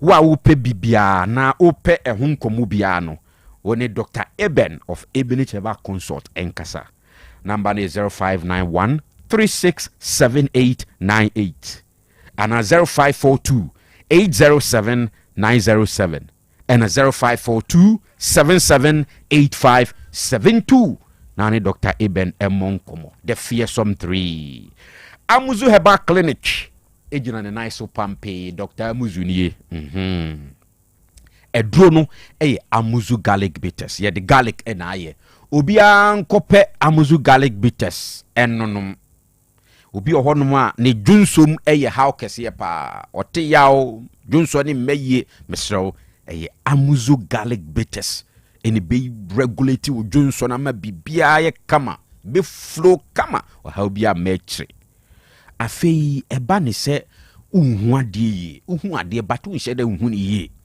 Amuzu garlic bitters ne be boa pa bibie wani so ama kyese wani so ada ho fine be hu ade clear afei bie wuntini nim kama ema mogya ne timi koba komande bo koba sa intini nim sisi na akomane bo na mogya ne ntimi nkomba na the pressure ato akomano so wanwe ya wonam wo kra no watwa hwese kim na wokɔ no omse na wanyare yo dabi mahunsanka Amuzu garlic bitters bibie intini nim ama mogya no akwa ba kama debia na ahoden wo ho wo high blood pressure misrewa de wo mu nyina ne se onom Amuzu garlic bitters na ebema bibia be ye normal afei sradia dosu ni peduanim enye Amuzu garlic bitters no ebe teso kra e di amount o stroke a bomodi asa obepe amuzu garlic bitters no anom ebe boa papa ubedi adanse enye na ewo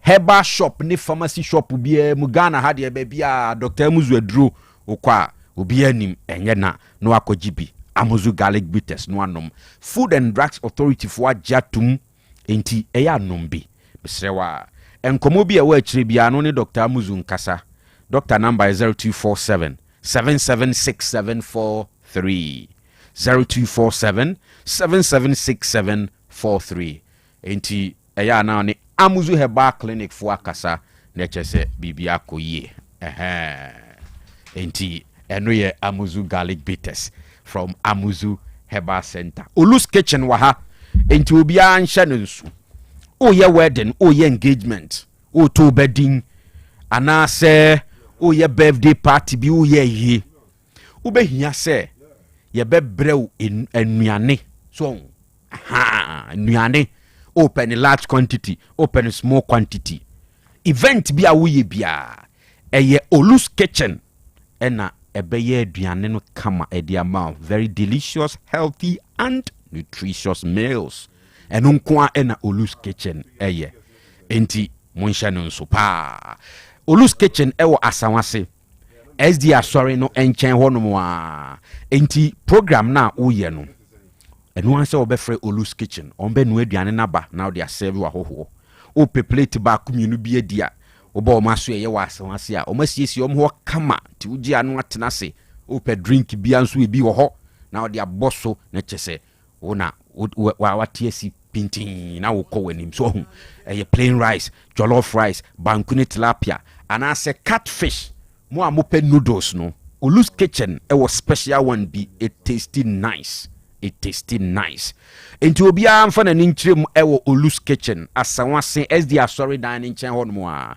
for orders amomfre 0595 999227 0595 999227 and 0244 701 675 0244 701 675 Olus Kitchen Edusa Herbal Center and Clinic asuyeye ni maami Edusa dinro ye pa na tieniye maami Edusa ese Edusa Herbal ointment ni daso odwaman so wo a sasabro hawa sese wie maye nwunu untimi mpie nkomma anaso obi ohonom a da bia na poso ni kotodwe ni ade etutu ni saa untimi nkomma eya amansanka Edusa Herbal ointment now they twitwi now they asresra be boa pa afi hunamani sansa na age owidie nyina aboso no misrew fa Edusa Herbal ointment ne yewunku fasra anopa ewie anwumre fasra udware bia fasra ebe kra bibia friwa ma owidie na daso boko afi Edusa Malaheb ne waha malaria fever nkoa na ehawdia enye problem kra nom Edusa Malaheb afi wanumu ato untimi nidi aduane siwo akono ensoso otia enyeyi udia enyeyi eya nom Edusa Malaheb ebeti wanum ama otimi adidi ye obi wo hono mu adabia na ne honam nyina ye ne mremre onim ade ha no eba ne sa no a nom Edusa Malaheb afi Edusa Herbal mixture ena capsules no nso wo ho Edusa Herbal mixture Edusa Herbal capsules eno de o kan mi yenu bom na no mu a osisi ye oye betu ase koko ebetu ase eno ba bia na wafichi kom de bia na obobna pains na no den Edusa Herbal mixture ene ne capsules no na o ka bomu a ebeyi sa pains ni nyina afri wafichi kom honam te atutu a ebeboa o pa wo wapim so bia enkoyi a nom Edusa Herbal mixture ene ne capsules no na ubon se bibia betodin amoni monyama ba bema woni monyama ne beba upenu bia Kofredimens ana okọ konlena ke bi ho Ozone Pharmacy Costa Pharmacy Dani Herbal PFA Pharmacy and afei Herbal Shop Pharmacy Shop bi e wo Ghana be bia wo bia okwa bisase ope maame Edusa nru ni bi ewo ho no age wo de ope Edusa Herbal Center and Clinic akira kwan ankasa omo Kumasi Swami Macro Goy filling station hɔ noma na obehu Adusan Herbal Center and Clinic. Ubitimine o matwetwe common so. Number is 0557 009824. 0557 009824 and 0500 110115. 0500 110115. Neche se wakosho hu yare kamba. Senior. All right. Senior, me that's pa yentu aswe. Ensana nubina shano manabo. Ensa bem no. Amuzu bitters. Você? Amuzu bitters. Amuzu bitters. Collier. Otec FM 102.9. Don't touch that dial. All right, 9:24. Yenko na yenhwe nkomo aka no na afi yenko na Black Stars GFA no de omunche say for the upcoming 2 games na ba edi kan boss squad no so achrew nemum omo itinerary no say na tie ye hwe nim say nyame ya adomo a on 31st August ekopim 1st September no players na leba bedru oman yimu Monday 1st September first training session at Accra Sports Stadium open to the media and public. Tuesday 2nd September Omesa training at Accra Sports Stadium nemum enye open to the public. Omuya no 2 kwan ko Njamina Chad. Omukodru Chad wa na deche wukuada Wednesday 3rd September no omeye training ewo ho. Thursday na match no yedi ahyehyɛ so. Ya bowie pe 5th September no Friday omeye recovery session in Accra. There's on bomb match we on the chartered flights na we kontum we ya no mobile street. Na omebe recovery no Accra. Saturday 6th September omeye training Accra Sports Stadium. Enye open to the public.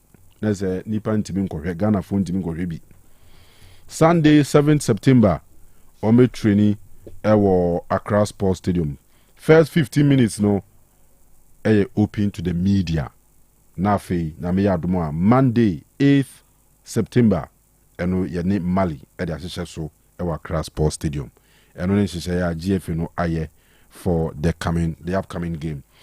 Na and then Akotoko assigning a branch FNS Walid name I bebe no so. Na Black Stars ne hun komo yi and assistant coach of the Black Stars John Penstel Eden Sem kakra tudwa se omesre se bi adrun de Ghana for Mfampa Bonta Black Stars achi. We are ready for the task ahead, and what we are asking Ghanaians is to pray for us and keep supporting us, and then pray that at the end of the day our players will come sounding, no injuries, injury free. But other things, the head coach will come out and then explain to the public what the plans are. We stand a big chance. Our chances is very, very high. If we can achieve it, and of course we will do it. That's why I said all Ghanaians we should come together and support our boys and pray for them. So lack injury free for our boys, and then at the end of the day the 2 games are on course. We are confident we will win with the togetherness, with the good spirit from our people, with the love and the support we can. All right, so John Penstel and Yetin in Kanu. John Mensah and a former Black Stars captain and our chess or the Black Stars near na and your master and you may be who piece Black Stars be to me. You don't know qualify for the World Cup. Well, I cannot promise that, but I can show say if they play like the way they played the last 2 games, I believe they can qualify because now they are doing well. They are playing also good and they are knowing each other very well. John Mensah, the Rock of Gibraltar, and Watin in Kanu. Now John Mensah yasa Kasafa Ghana Premier League. Also no kuden menimni ye league na ntse kane. Zenyo manwini sintim penifo enyen tutu ye. When they see the way the national team is going, I think they know that there's a little things which is not good because nowadays, if you see the local clubs, league matches they play, it doesn't function like those days. But I hope if they keep their eyes on it, on the local clubs, I think they can do better for the nation. And some pain no. Amuzu bitters. What's it? Amuzu bitters. Amuzu bitters. Okay, so eno nkomo a John Mensah and John Penstel area Bafa Black Stars ho. Na Rita Nkansa Boateng enso be ginam. Sanso na Patricia Chira enso be take charge of CAF Women's Champions League game abekos between AS Gardi omo ene USFA omo free Burkina Faso AS Gardi National for no omo free Niger. Aha. Eno ye man Champions League na ekoso no. Na nyame admo china police ladies bebo. Yusuf Basigi and the girls, no, it's bomb second match after losing to Bayelsa Queens, no, it's not a bobim, right? Yeah, Homone Sam Nelly, Omo Benin. Okay, Sam Nelly was a show. Yusuf Basigi. Alternative is because players, no, you should have position at one particular place. It's an asset when who here say one area, no, near Manako. It's no so case when you to say be or a white player and player be over marking now. Because better none and maybe before. Yeah, fire one gender. Yeah, background to say my grandmama J or more 21 no sure say they are back on track. Obia agenda holding almost only near a day in at the Cassia Pie day and say a point be asono. So much more than on the 3 points. Nitina pressure wires. So you're taking easy. Okay, so I know any nkomo opinion and din Ede Yusuf Basigi head coach Edma Police Ladies Ede Atuja. Na yemra club football mun nkomo. Friendly games are teams ni bi ahyehyɛ Heart of Lions for Chelsea nyame adomo on the 27th, which is Ochina ewo Alajo Astro Turf no. Wo na atram the visa bebo ankufa Kenzie no bekoso ewo honom. Na kick off time no eye nwumre 6 o'clock. Na fi nyame adomo Friday and 29th September. Omo any Hoho United bebo and also Eya Kensia. Omo body abo mo ho atwen bibia because Ghana Premier League never because University of Ghana Stadium and next HSE enya asem ketwa. Tienu Bando Heart of Lions. After top 4 no omo see there be some bomb matches. But after top 4 no champions bibia ni Gold Stars. Almost as league champions no.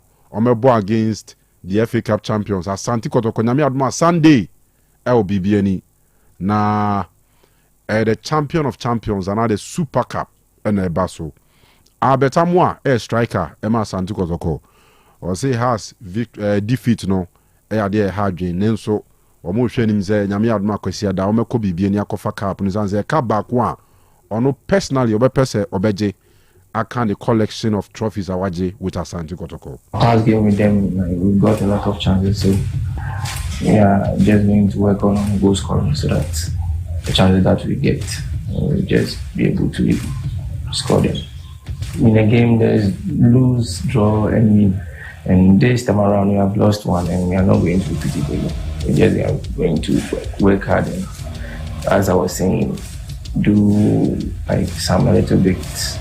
Works on our finishing so that because we are creating chances, it's not like we are not creating, so we are going to work on that. And say sportsman, there is what you say, oh, I have won this, I've won this, I've won that. So I'll be very happy to also get that trophy.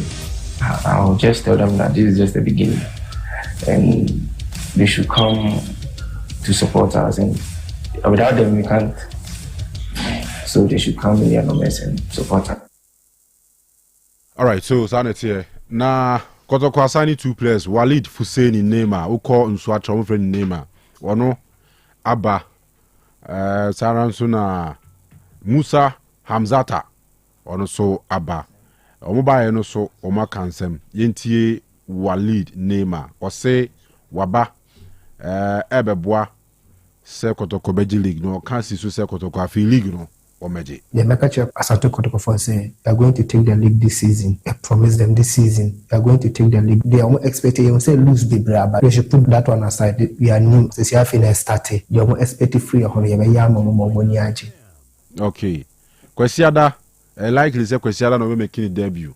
I will be any your Gold Stars any Asante Kotoko the Super Cup anymore. Kotoko supporters Ghana Kotoko supporters were brutal. Today Wallet is here. And what I will tell the supporters is that I'll bring something good in the team. And he said, they know what is in me. That is why they asked me to come. And then another me too. What I'm praying is that, and then what I can do is that I'll bring something new. And then you know that they will be happy and say, and then I promise them that we are going to bring the champions of champions, and then sack up and then champions of champions, and then we start all over. All right, so I know any idea now Musa Hamzat no so akasa yenti. I know Kotoko, it's a demanding team. They always challenge for the league. I will give my best for the club to win every major trophy during my stay in the club. All right, so Sanity. Hey, Govi, Wali Nema de Jana, Kotoko Confederation in there. Hey, no magic. I said, you man, Wabetunti. All right, the most I'm my young Chamoy and I uncle. Yeah. You ever try to have a course with them? Mr. Mamincha a dancing. Twins or more age. Penny ne kakra, or Mumfa issue in Niagro. The beer can muti issue no. Say omu feel you pan, Timamincha a dancing. Omo eja na omo friends a omo tie show no papaya or domiabra abeka so DBS na olembe na afi na machi sentiment omo nyina tie show no ma enche omo enwumre pa ye do mo ase opanyi Black Stars squad na ba na ohwe squad ni ma we ne emrante a nyame adom omo kwa kogina akono and the Ghana in the 2 games against Chad and Mali. Chad game ne de yedi kan say I mean enye game bia a test at the Black Stars team no, but the most important game against Mali second game na no Ghana Hana Sakra important at the mind because say yetimi Chad ni she Mali ya wini the 2 games here the month of September ni Kanu. It means a kwani me bie e di Ghana for your qualification to the World Cup. And over the squad about out in Umreya, of course the only local based professional or squad in a goalkeeper Benjamin Asari. The reason being that league, echo break into teams, I feel now omo pre-season. There's no competitive game for your local based players, and internet be a yam for any local professional player.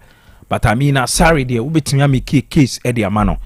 Say the last time a Black Stars team a breaky, and also more a resume for matches or more breaky, not near the first choice goalkeeper for the Black Stars in the last 4 games, at least what them be 3 at the Black Stars, and in those games are what done at least in the performance and it was good. Until Anya Crown say you fred 3 keepers I was say Asari Ebem, but as you said this time, so no and Babe the number 1 and I say only number 1 no, and yeah adia for now no yintimi entry.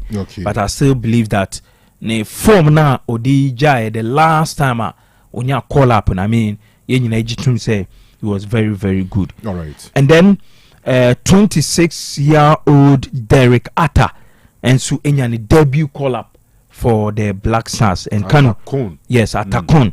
And or one player is a Black Stars technical team no or more monitor na check pa and no share ne performance for also a German born ne performance Werder Bremen ne Union Berlin as a left back he has been excellent in when debut call up me say left back and also a one positioner per se you options. I mean over the years a one positioner yen sheda a constant and as a consistent player and I think the coming of Derek Atakon ebia ono betimi aye permanent number 3 Eddie Amaya. Apart from that, one player unya call up manage was Caleb Irenchi. The last time in the Unity Cup Koboye against Nigeria NATNT, and also a former Right to Dream product and also or your right to dream product. And currently we see a kind of man North Zealand. The last time I know in the Unity Cup no Kanu uche the performance and the qualities in the midfield now it was excellent. I mean our energy in midfield or Hondia ultimately control finfi ebane tackles and so or you very good or side detective play. I mean our qualities in be so also coming to the Black Stars, you know, this time for the World Cup qualifier. Me GD say ebe my opportunity ama yehune pa. Another player also when you call up Kanu Menijie was a defensive midfielder Elisha Usu. I mean the return no good news said the Black Stars sim no say on captain of Oxey, yes, captain of Oxey. And also adia ba ko ma na ye nhye den hu no so me say the last World Cup qualifier against Chad and Madagascar, and then the Unity Cup matches on Messi because but in the qualities on the field, even this season the 2 games are what captain Oxey team nina ultimately and the performance it was super anti.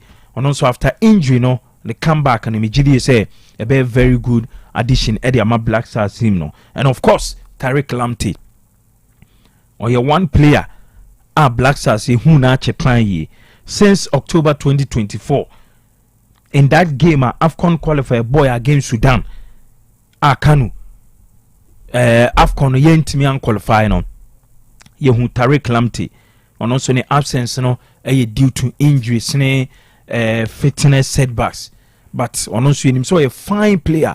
I mean no share the performance in the Premier League or a one player I say oba Black Stars I don't know yen sheda enhu ne sa as compared to the performance at the Brighton, but then on any day and also on a good day for him or a modern day right back and Mijiri send a quality obetimi at the Aboa Black Stars in the one no but Henry Asante Chum, communications manager of the Ghana Football Association, people are asking why Fatawi Sahaku and Crow from boy a friend of Kwesi Sibo or both for Real Oviedo or Monya collab or say on Kwesi Sibo and Abdul Fattah Isaku.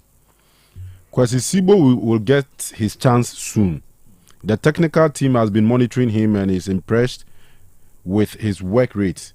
Although they opted to maintain the core team following recent performances against Chad and Madagascar, Sibo is on their radar and will likely get an opportunity soon. As for Abdul Fattah Isaku, Otoado and his team are pleased to see him back in action. However, given the circumstances surrounding his long layoff, they are cautious about rushing his return. The medical teams from Ghana and Leicester City have had extensive discussions about the player and have decided to give him time. One reason for the cautious approach is that the upcoming matches AstroTurf pitch in N'Djamena may not be suitable for Isaku's return following his recent ACL injury. Yes, I think a very good explanation. And I say mudaho, a mudaho plan with time no.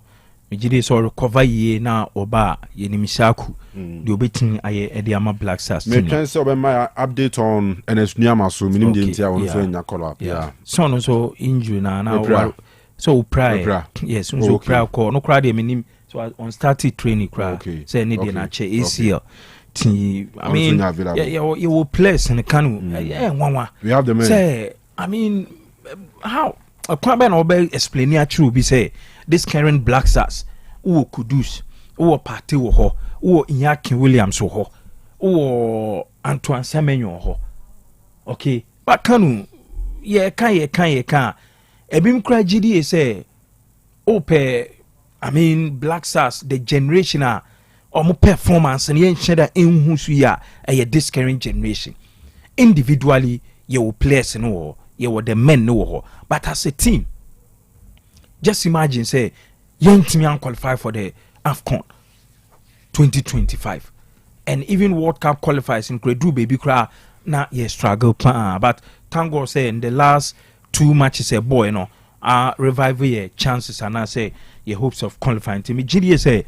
This current Black Stars team, the quality or more individually, at least also on the field of play. All right. Matches in Ibua, Timi Winnie, but performance, enye convincing. They can do more.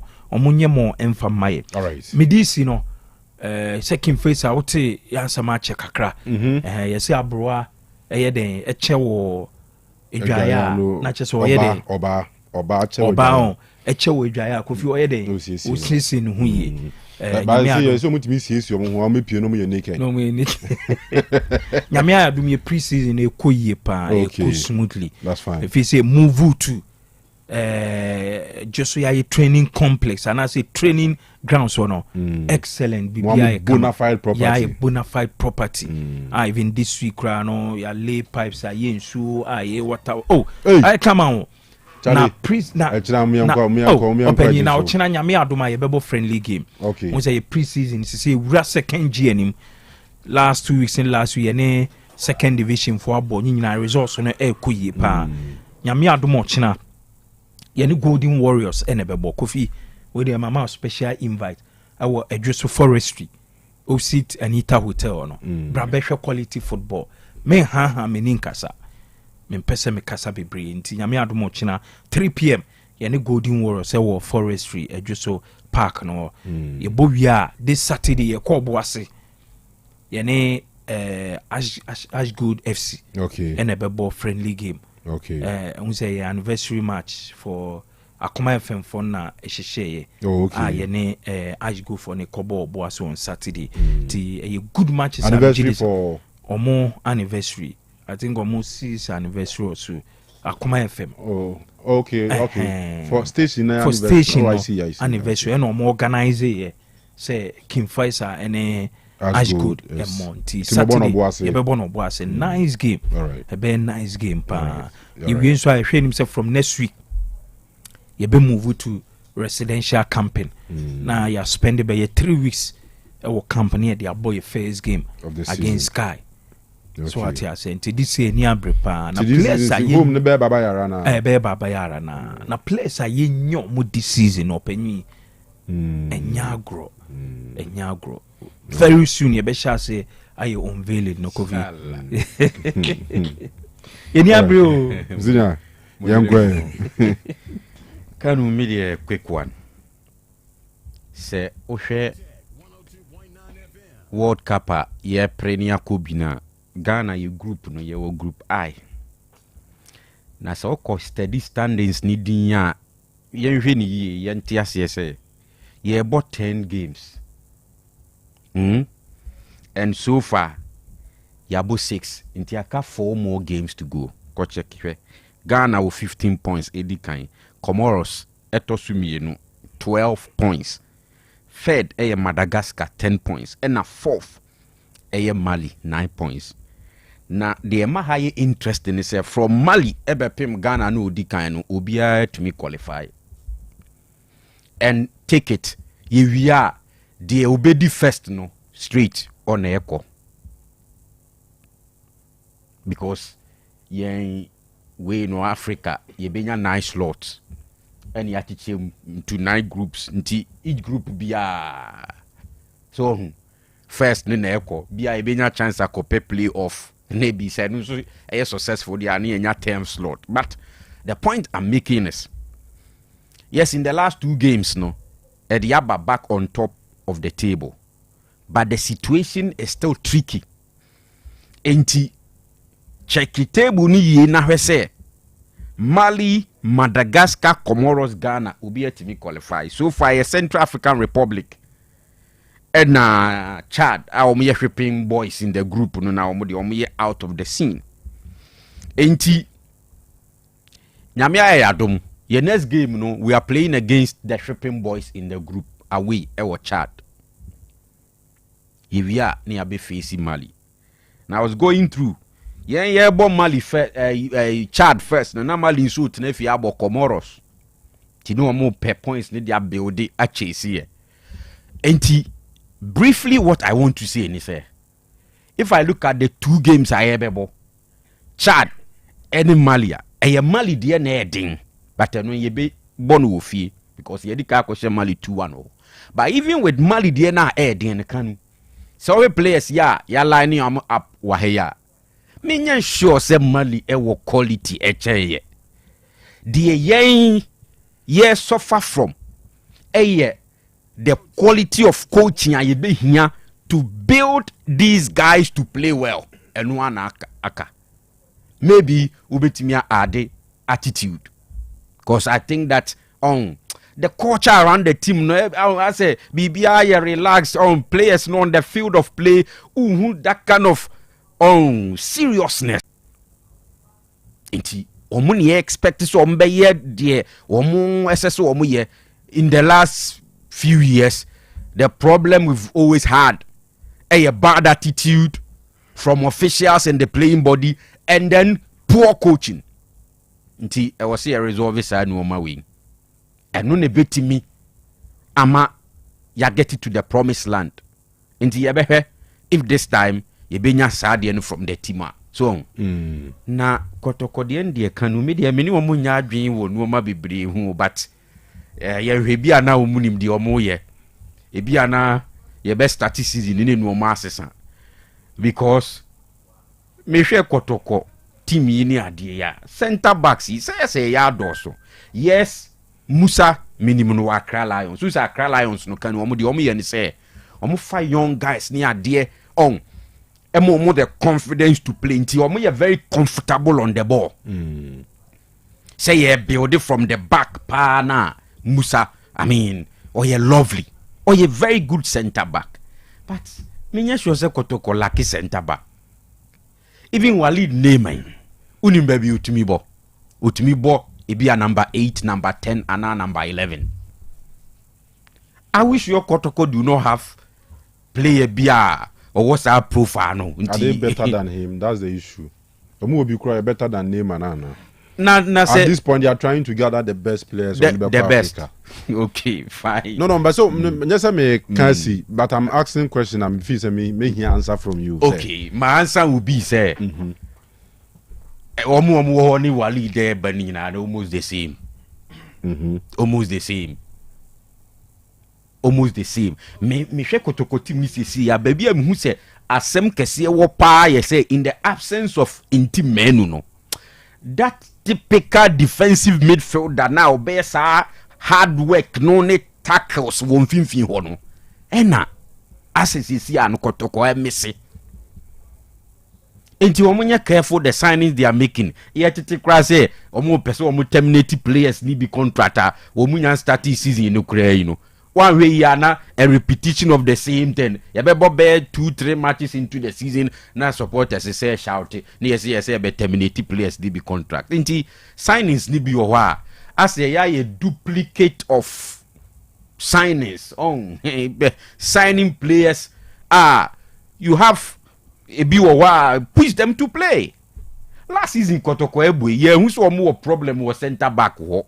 In fact, one of the areas ana Kotoko comfortable pa a kire ho. Nti me de omo signings ni bebre ho no ma ya na mi hu so but ye ma time sometime. Ni ehwe said ye no ma besi akokanu. All right. Mate, me da say pa we are also hearing say possible so make major 3 players kwine. Some of them cry on kick ball. In games for the club since joining almost time more year but you training they be am confident team the Marco so termination of contract as and American say we terminate na on no contract we be compensate no for sure but fani loan and now they turn no na termination of contract only say loan no o club no nyesa o say player loan to no loan it is subject to the players agreement. Oh, but which man can say player person ma cool me fight me position e bi ne Rasmus Holland here to 3 coin this a player na trans hu say no e bia ono so an corner say bi omo eduma de ni aja ofie eduma de ni aja ofie emwa ono so no carry until obeko no ko but say we mean say player no colo na che me sure say player no ye ko fan no e bia coach no e ma ne hu say ohia no o kan plans ho said they make out here say ena oma buy so say coach na so explain it chiro say oh now come me plan so by say no me hwe players no mo me wona onya bi mo a at least I was a player no so tia say said they make out here say you from the best practices.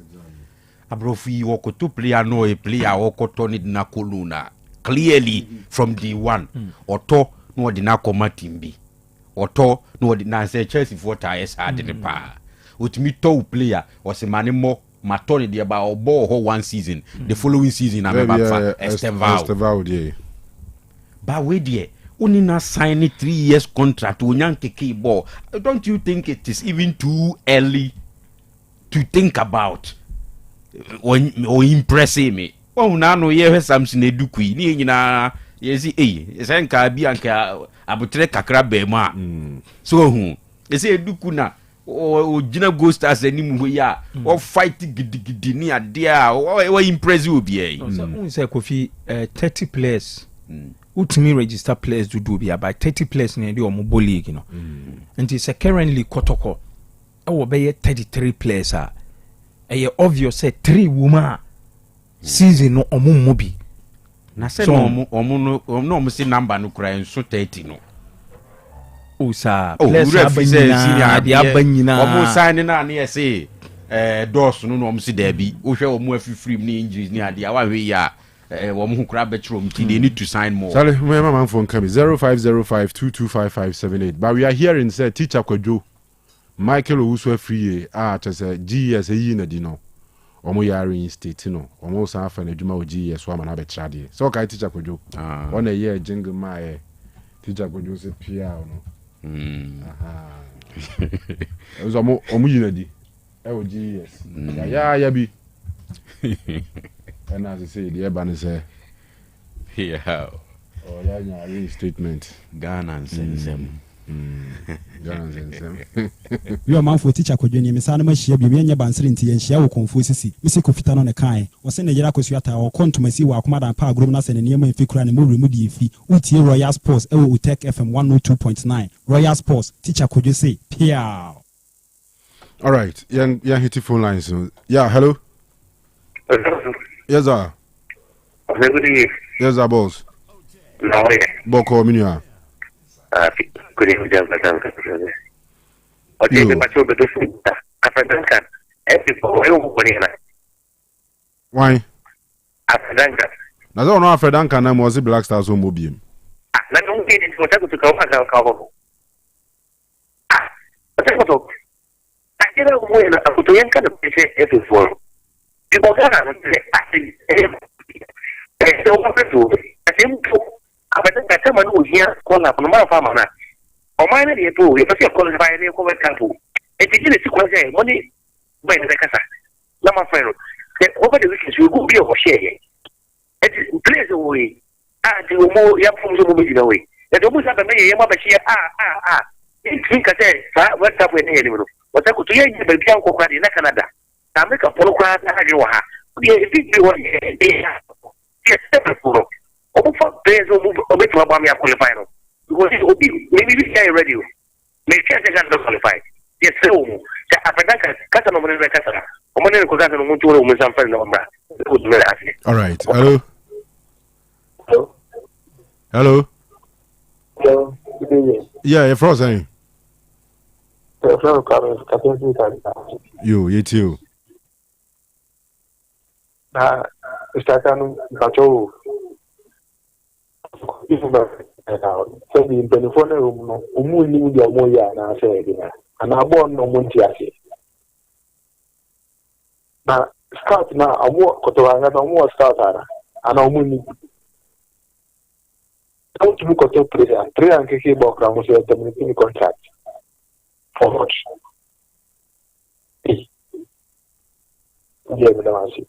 All right. Hello? Yes, large. Boko, dear. Boko. You too. Yeah, Boko is also. Because match is 4. What 4 matches? 2, therefore. Them matches. What book you can you back with the Quasita. Can you ever Quankasa? Share you without passes. Who show what tell you what you will show what will tell you, never tell you. Let you know for Sanu, Aya. Opetum, see Bia. Now, what 3 matches, even a single African area, from the Africa. You said they said, matches there, one quite the party is the back. But this is the PR. I'm telling you, what the 3 matches, will never see the Africa. I can refer to Francasa. No, person up, Kanu, Manita, so the person can make it too bad. I like you back, Kanu. Yo, I like that say. Hello? Good evening. Yes, sir. Yo, Majaudin. Yo. Na kotoko support ni mbo hana. Ata na tuzi ndiye boss trema je bi wa je kotoko tunyi mo. Kotoko ni tima ko di place ara. Boss na bro. He ebi ele di yebo FA Cup. Yebo yihu ko yi President Cup ye ko South Africa ba. Be se nya na fresh. Kiu no. Ana men to boss na. There's an email na ko treba je ilu ni dai team na mu yihu team no. There is any media. And I'm going to Moyeza. The boy is about the possible in a. The boy was eligible. All right. Hello? Hello, Mr. Kanu. Yes, sir. Good evening. Your brother. Yeah. The family are not working with a perfect housing 47. You, Nana, I maturate you. And then Yama is a chair for Yamaku. One said, therefore, I'm inside it. No matter if I have just to get motor conflict machine. Has a phone for the between let you, oh my yet. You know, my yet. So, underground, you're ready, sir. I will see, as I already start. And I room struck a view of wow, about the big goes to power. Underground planning. A woman who is there. Band in about people band in the home people your prayers for power. Even former the VME is striking crowd, opposing crowd, on crowd, okay, keyboard. Your prayers for why is sending woman underground before the band, you know, a buy. It has fun, nka kuma phobia onka wa kuma to se kotokode afi ye de hwe ebeku wo mo de show back to back omo pa omo father bi enso nta omo san play say afi enye ma ye phobia ke enya ma ye be chawo the bi be show bi be chawo ye de na against level gravity be achawo mo phobia the best ya phobia fuina. All right. Mate yemra so Dr. Santi Eba. Na nsɛm a ɛwɔ Ghana na ebi ne sɛ policefoɔ no kyerɛ sɛ ɔma charge nipa 8B for the violence ɛkɔɔ so Ablekuma North election by election ɛkɔɔ so no ha nipa nwɔtwe bi ho yɛ abɛkyerɛ ɔmo nti ɛno yɛ adeɛ a aba and then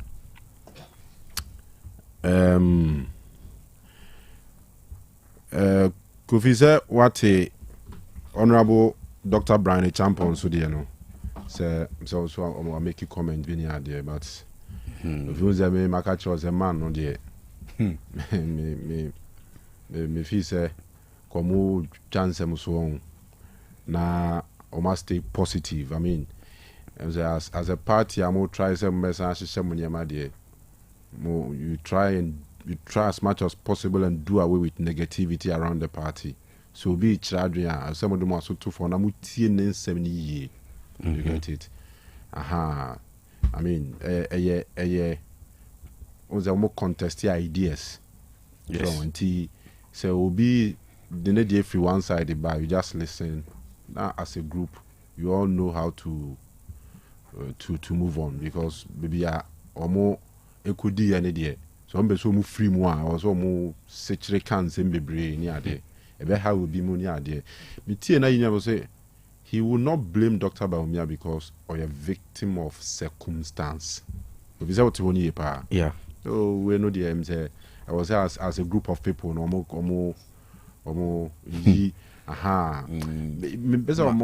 My example be na me fan supportive victim of circumstance no. Kofo we no be na work class.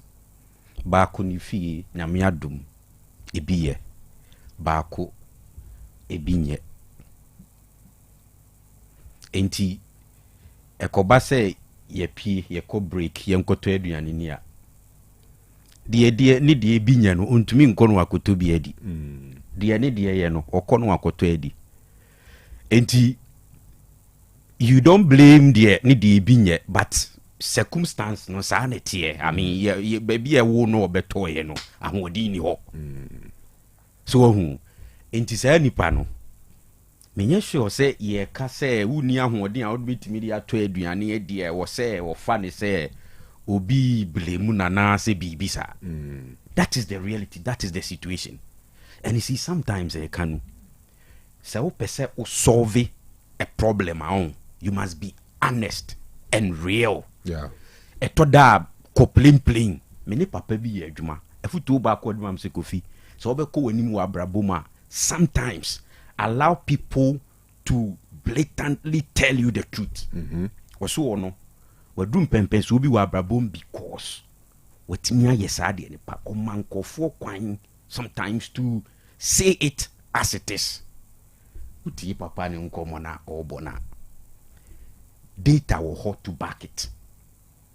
So on was 13 nyina okay kan nyina na we share party people and only party people aiding komo and everything the party is doing NPP and they said they want to restructure, regroup and rebuild the party back because in 2024 about to Akoto and Doc Nekanu it was embarrassing no upa ko neko check figures no NDC enya over 6 million then NPP nenam over 4 million we check your difference no is something around 1.5 million so much so that you nkromi enubi boko any binduri polling stations about 20 of them NPP enya vote back okra.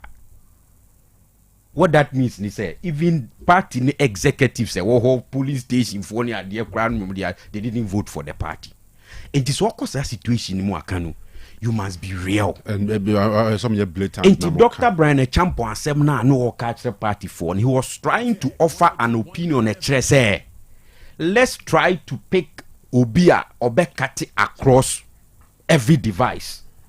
So as you see, Obia Obekati across Bonkumuni ni fe nyina hu ni say I mean he's for us. All right, Kofi. Enti ni kwa say omo escalate matter no money be ti say I wish you say enti bi ajabre mu ana bi so until you yanchano media anybody obe try to negate ne nkomo no me hu ni say as a ye debate on debating so a contestation of ideas. Sure, yeah. Maybe as a who need strong points.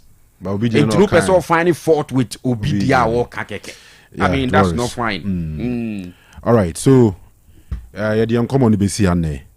Nyame ya adomo ochina yebesa aba but birthday ba ko pebi wa ha. Ma menye no na me sorry na Dr. Santimra. Na birthday ide eyetiawa. Yenua Aluta ena odiaba.